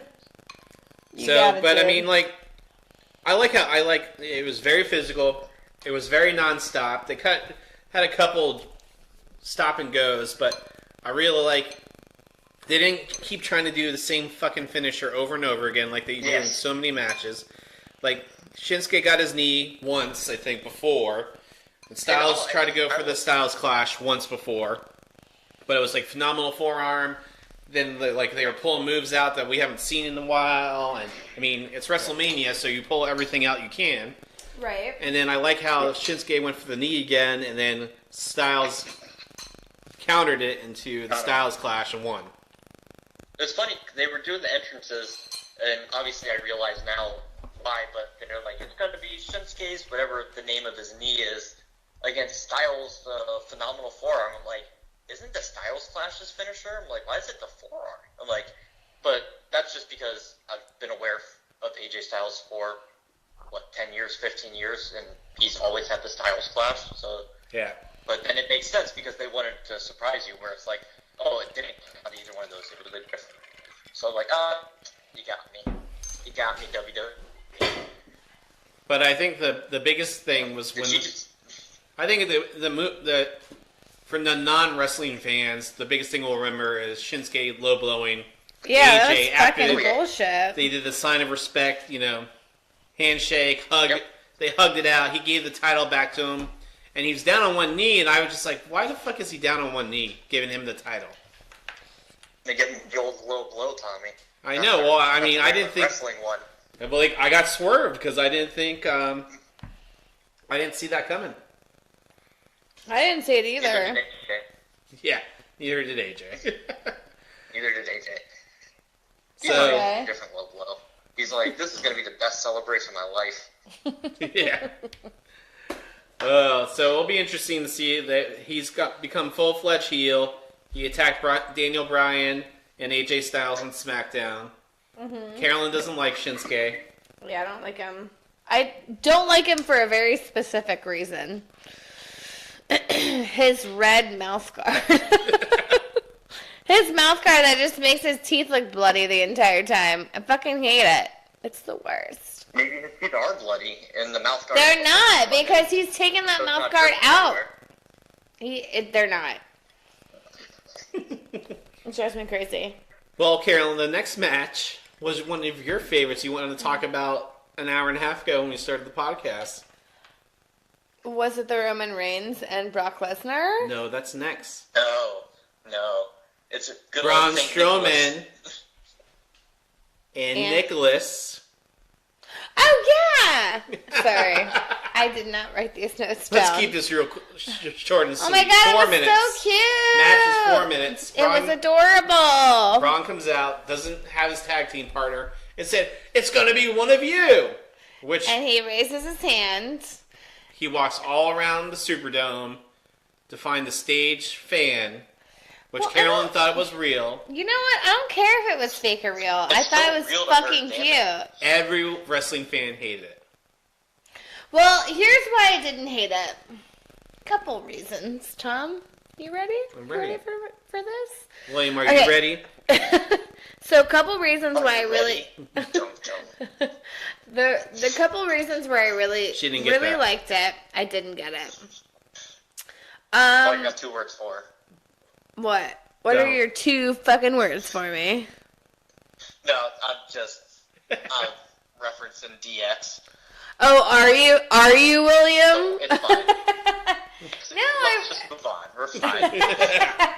No, I really liked it because I don't care if it was staged or not. I thought it was fucking adorable. Like, that kid was terrified to be there and so uncomfortable. Which I love kids that are... Yeah, I like when kids get uncomfortable in situations. I think it's fucking hilarious. No, I thought it was really cute. I think it was a very creative way to be like, well, I am going to be one person taking on 2 people, so suck a dick. So I thought that was kind of... 2 words for you. Suck it! I don't get it. I don't get You it. don't have to. It's fine. No, I really liked it. It's like, well, fuck you guys. This is how I'm going to do my match. And you guys can suck my dick. Also, Nicholas was the cutest thing I've ever seen in my life. And also, I feel like I wish they had picked someone who is slightly more ambitious as a child. Well, they tried to pick the most awkward person in the world who was Well, not ready. they did that. Well, but I think that made him more believable, too, because you were like you said, this kid looks like he's terrified. Yeah, I mean, I get that, but, like, if you're gonna pick a kid, make him at least like the kid who won the Hall of Fame this year, the 15-year-old with the liver thing. Yeah. He's like, well, my least favorite character Is is the The Miz. Miz. And he's like, sorry, dude, I and thought it was like, a Make-A-Wish kid. I did, too. Yeah, I think I texted you that, or I texted... I told you Zach's that. friend Tommy that. No, get out of here. I texted you that. either way, No, well, after either we're way. done, we'll look at the messages. Well, it really bothered me. I'm like, find someone with a little more ambition inside of them. Like, I get that it may have been a Make-A-Wish kid or a fake implant child. I get that. But, like, find someone that has a little more, like, when he got Personality. when he got slapped in the fucking ring and, like, what's his name? Cesaro? Cesaro. Cesaro. What? Sorry, that's my line cook. Came into the ring and he's like, what? I'm like, first off, he's not actually doing this at you, so fucking grow a pair and go fucking slap him across the face. Like, give me something to work with. I would have liked that. They didn't even let the kid get the win. They didn't even let him pin the bad guys. It's like, then why did they even do this? Yeah. They Well, tagged him because, in, like, think about it this way, so he's part of a team now. give me the No, he's not. full flash off the bottom rope and pin him. Sadly, the next night on Raw, Braun Strowman and Nicholas surrender to the tag team championships because of Nicholas's busy schedule. What? That's fucking bullshit. He's still in school. I get that. That's funny. But that's fucking funny. bullshit. I like that. Yeah, that's what exactly. And then he said, "Yeah, once he's done with school, he'll be back." And then Nicholas says, "Yeah, and they're gonna get these hands." I wish I'd seen that. Can I have my Whitman's chocolate box, please? So now comes the part. No, I just need what's in the box. What's in the box, Tom? Now comes the part. What's in the box? Now, ladies and gentlemen, the main event of the evening: Yay! Brock Lesnar versus Roman Reigns. Let's talk about it. Again. William, what was your initial thought about this entire match? Well, going into it, I was just like, I just hope the match is entertaining. But now to the point where, like, the Brock Lesnar match is always the same. It's just a suplex, which was fine 2 years ago, but it's like, let's add something new to it. But now, why would he add anything new to it? That's all he's got to do is just suplex you. Mm-hmm. And so, like, the dynamic of the match isn't interesting. But at the same time, how the fuck do you have a believable back and forth match with Brock Lesnar when you know nobody in there is really got a chance against him? Like, if this was legit, it's like, you know Roman Reigns isn't stopping his takedown. Like, that's not, if this was really a fight, he doesn't have a fucking chance. So it's just like a really weird dynamic, which I think will actually end up hurting Ronda Rousey's matches. Like, how do you have believable matchups for people that don't even look like they're hitting the ropes with authority, have a fucking chance against an Olympic medalist in judo, and then a former UFC champion that was knocking bitches out in 45 seconds. Like, how do you, like, it's so hard to have believable matches, and then it's just like, then, like, the whole fucking overdone thing, it's like, done 6 F5s or whatever it is. I'm like, are you fucking kidding me? Finally, I started caring His when finishing he got top mount. Yeah, when he got top mount, and then he started doing the elbows. I'm like, okay, we're going to do the old Randy Orton, cut him up, and it's like, holy shit, did he ever cut Roman Reigns up? And yeah, he was a bloody mess. The match was interesting. They should have done that. Side note, did they actually cut him up, or was this an accident? Fucking thing in the match. Like, you could have cut out 10 minutes of that match, had that be the opening thing, and then have Roman Reigns just trying to fight back from that, and have him lose to, like, 1 or 2 F5s. It's like, oh my god, it could have been...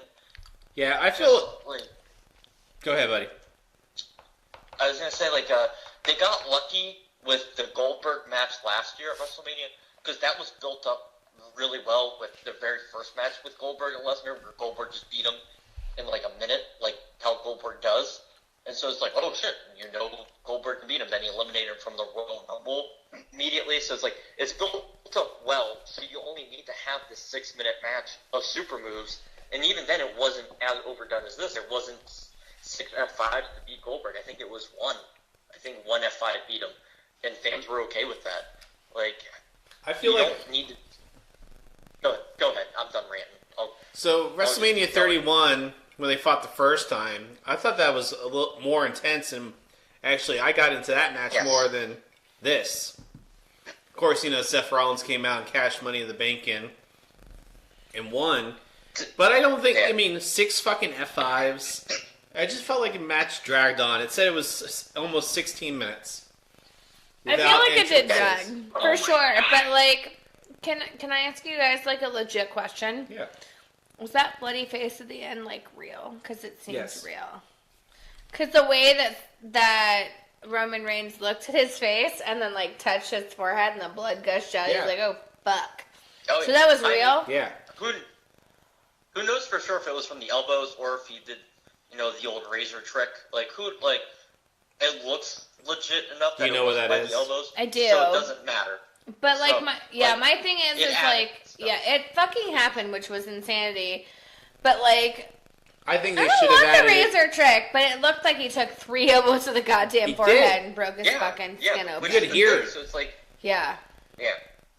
I just hate that So- Brock. I'm not a huge fan of Brock Lesnar for multiple reasons, but the frustration that he took out on Roman Reigns at the very end. He's like, "Fuck you! 3 elbows to the fucking forehead. Here you go. Yeah.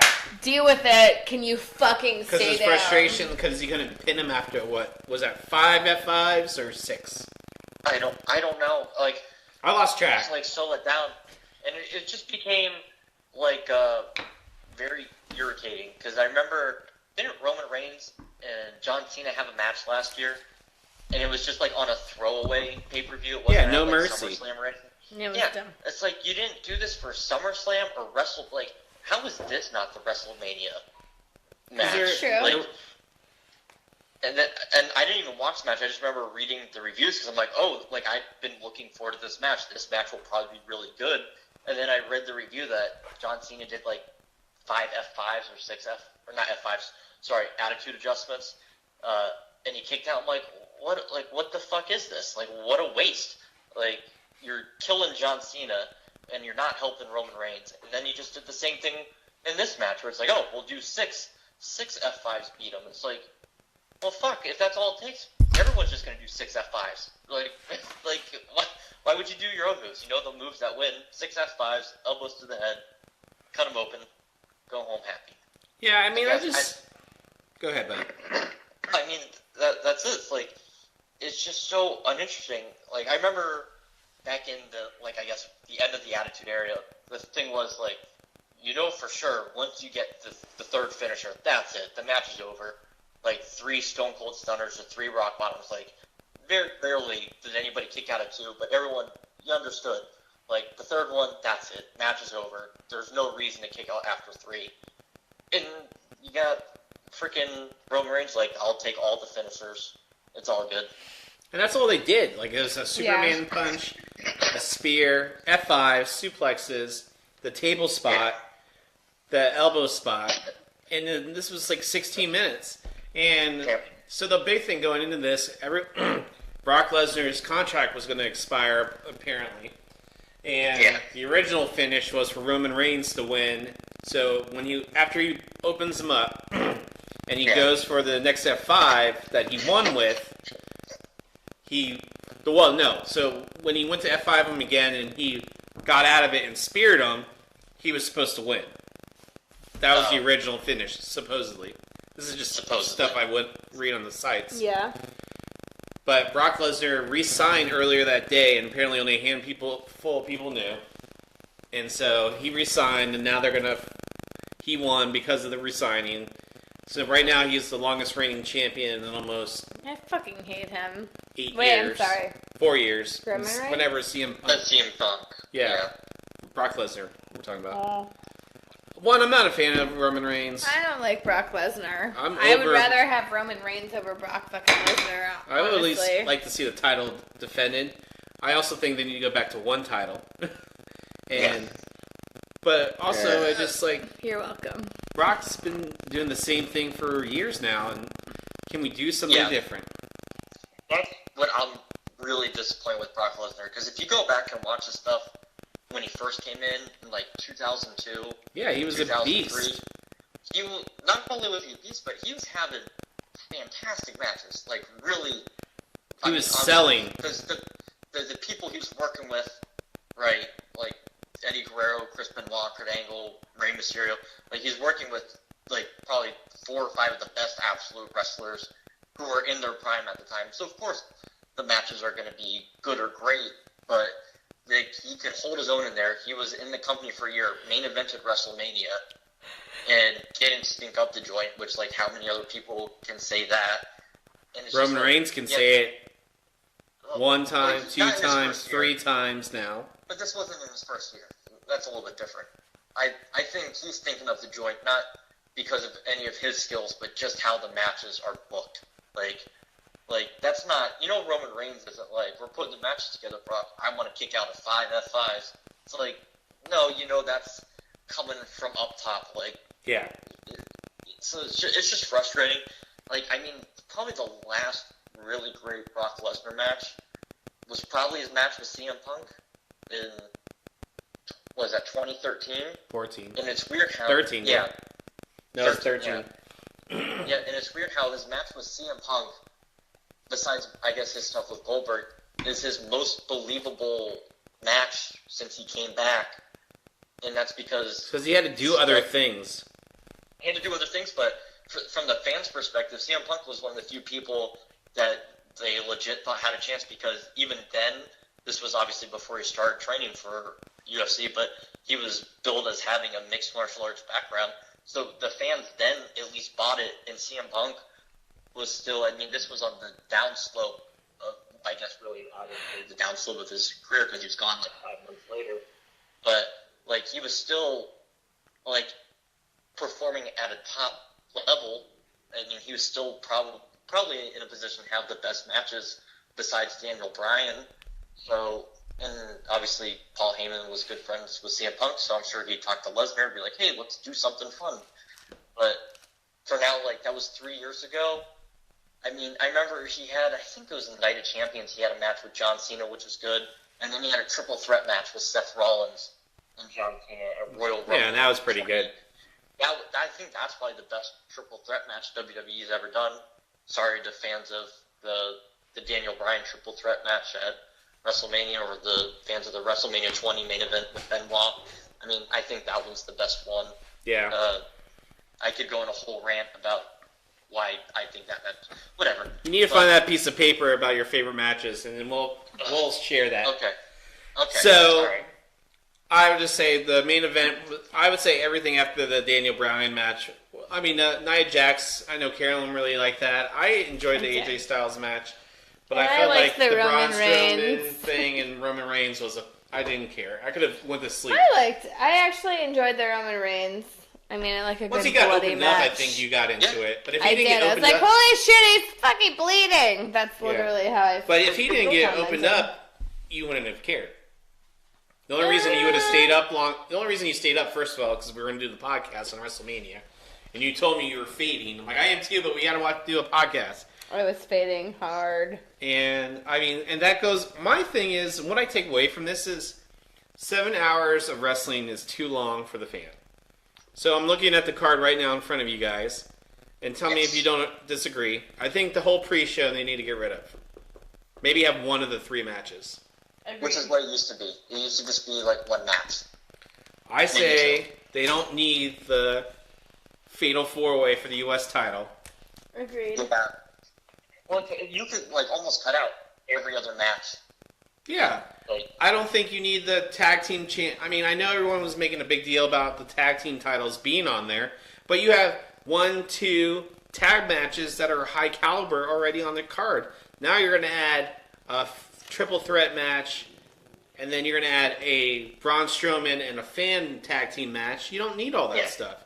I think this is a completely different card if you take out the United States title match and the tag team championship matches. Maybe keep cut out the Braun Strowman match. Leave the other tag team championship in there. That could be the filler match in between the Ronda Rousey and John Cena. Hell, you didn't even need to do the Undertaker and John Cena. It's true. No. I'm like, what was I gonna say? Like, cut out every other match. You don't need the U.S. title match. For the tag title matches, if they would have made them more meaningful or given both of them more than like 4 minutes, then like, if you're gonna, like last year with when the Hardy Boys came back, and it was a ladder match, that was a big deal. Like, that was a huge deal. And then this one is just like, one of them was really just done to establish I almost call them the Wyatt family, but Rowan and Harper as like dominant force. And it was just like a swamp match. Just be like, they're gonna take 20 super kicks from the Usos and then start a New Day, herd of Pancake, whatever, and then the Braun Strowman one. I think that was one of the things that filled the crowd the most because that was so underwhelming. I'm like, who the fuck is it gonna be? I'm like, wouldn't it be awesome if it was Samoa Joe? Wouldn't it be great? Maybe it could be you had all these people who could have been on there. But if you take out, because between all these matches, they were plugging all their programming and all the long entrances. You could have cut out, so it ended at 12 o'clock almost. So And you I could remember there it is used to end at and 11. yeah, you can cut out an hour just from the stuff on the main show without the pre-show. I think that hour is pretty important because what was the so WrestleMania 31 ended right at 11 o'clock, and that's when they had Brock Lesnar and Roman Reigns, and that was good. Yeah. The Triple H and Roman Reigns was terrible, and then That one ended at midnight. yeah, and last year's we were at. Once we saw the Undertaker, we didn't even stay for the Undertaker to go up the ramp. We left because we were tired and ready to go. True. Yeah. Well, I remember we saw him put the stuff in the ring. We're like, all right, cool. We're done. What was it? Yeah, the first one that went to midnight was the Roman Reigns and Triple H match. Like, I still thought it was ending at 11. I had family over. We were all enjoying it. We were watching it. And I'm like, what match are we missing? Because I'm like, it's almost 11 o'clock. The pay-per-view's almost over. I'm like, oh, the Triple H Roman Reigns. I'm like, maybe it was earlier in this, because I don't think we watched it all together. I think we paused it and whatever, fast forward, whatever. So I'm like, maybe we missed it. Maybe they did it earlier. Maybe they're going to end it on whatever match it was going to be at WrestleMania 32. I'm like, I don't know what it is. And then I'm like, okay, so the pay-per-view's over. And then it's like, oh, coming up next, Roman Reigns versus Triple H. I'm like, this is going on till fucking midnight? Like, are you kidding me? Like, I don't care. I don't want to watch this match anyways. Yeah. So, I mean, I just think it was too long. I think it needs to go back to ending at 11. You don't need to... I get you want to put everyone on the show, but, I mean, think about your fans. I mean, we're the ones who pay everyone's bills. I just think it's too long, and then you got a great match like AJ Styles and Shinsuke, where everyone's tired out. Yep. And also, I think another thing that's hurting it, I remember back in the day, like, the matches used to build in terms of, like, what the main event was supposed to be the most, like, talked about match, used to build in terms of not just, like, match, like, response, but quality, like, the further and further you got into the card, the better and better the matches were going to be. Well, like, this one, like, now it's like, we don't give a shit. I think WrestleMania 27 was probably one of the first ones where, like, oh, the opening match is the title match. And I remember, we're all just like, what? Like, this, it's not even going in, like, second from last. It's like, it's the opening show. And then Daniel Bryan loses the title in 18 seconds. And yeah, and it's just like they're almost like they're staggering their own, or not staggering, stuttering their own pay-per-view. Like, it's like, oh, here's a good match, and, like, here's one you guys don't really care about. I guess with the idea, it's like, oh, we'll give the crowd a chance to relax, so that way they're ready for the next one. But like you said, like, if it's ending at midnight, last year we were tired. I mean, we weren't even there for the whole show. I think we missed the pre-show, or we got there right when they were doing the Battle Royal. And we didn't have 3 matches in the pre-show, as far as I remember. Maybe we did. I think there was. We missed the Cruiserweight match. I know that. We saw the Dean Ambrose match, and that was the last one. Battle Royal. Yeah. So we saw one or two of the 3, but it's like, yeah, I mean, it's too long. And Raw's 3 hours, and one of the reasons I don't watch them, like, this is tough to sit through. I watch it through Twitter. I just see the results. To watch, like, Raw 3 hours, it's like, and you're just watching almost like hopefully something good's gonna happen. Where before it's like when it's 2 hours, it's more manageable, but it's like 3 hours, and it's just like, Jesus Christ, like, it's overload. Yeah. So I posed this question on Instagram.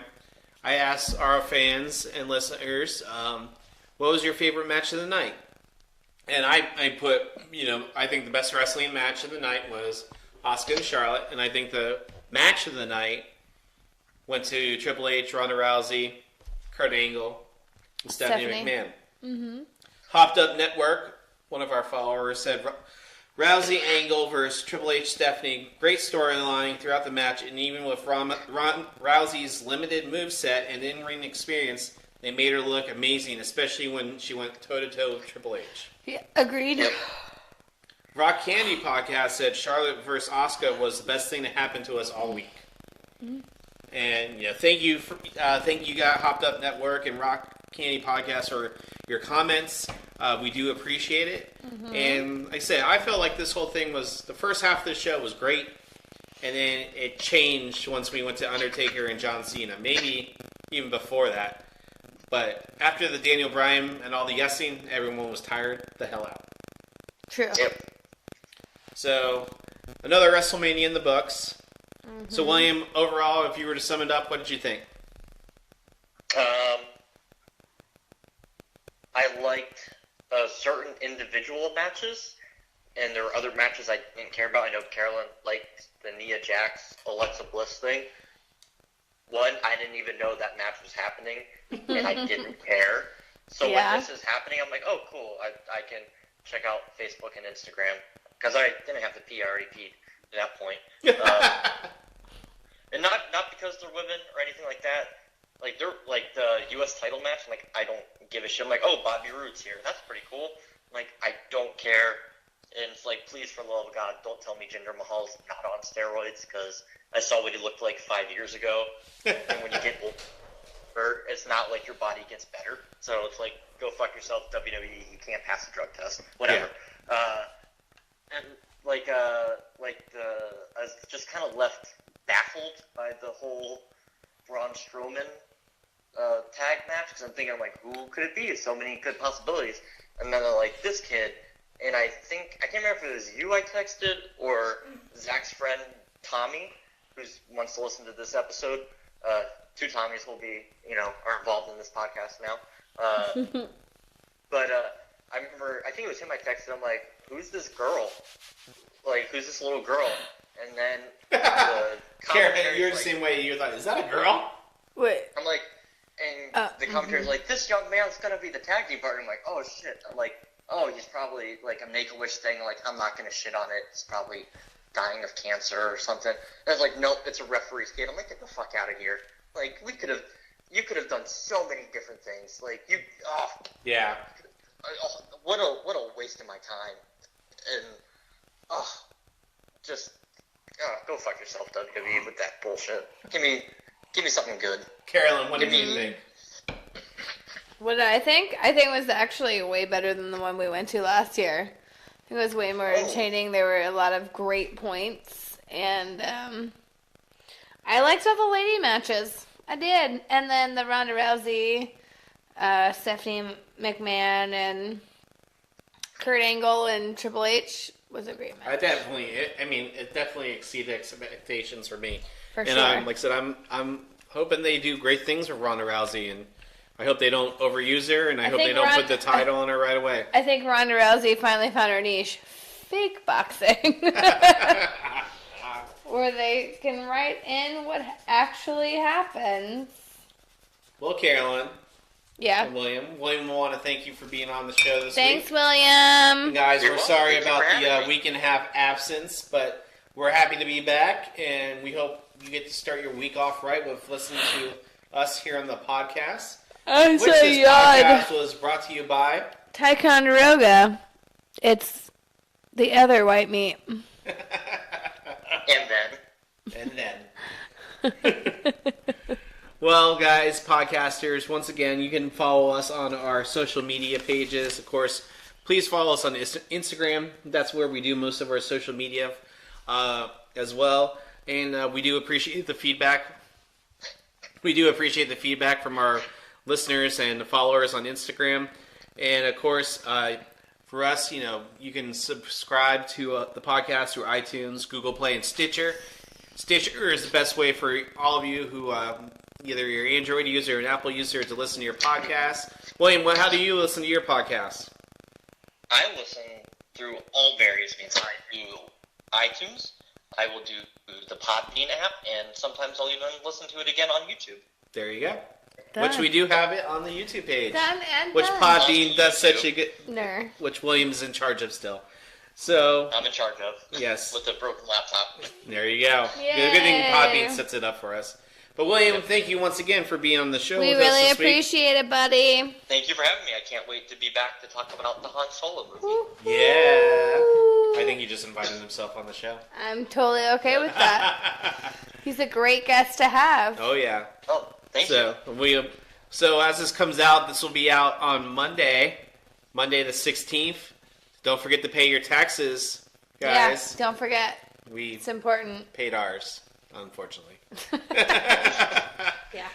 But that's it from us this week from Dunn and Dunner, the podcast. I'm Tom. I'm Carolyn. And that's William. That's me. I'm William. And we'll see you next time. We're done. Bye.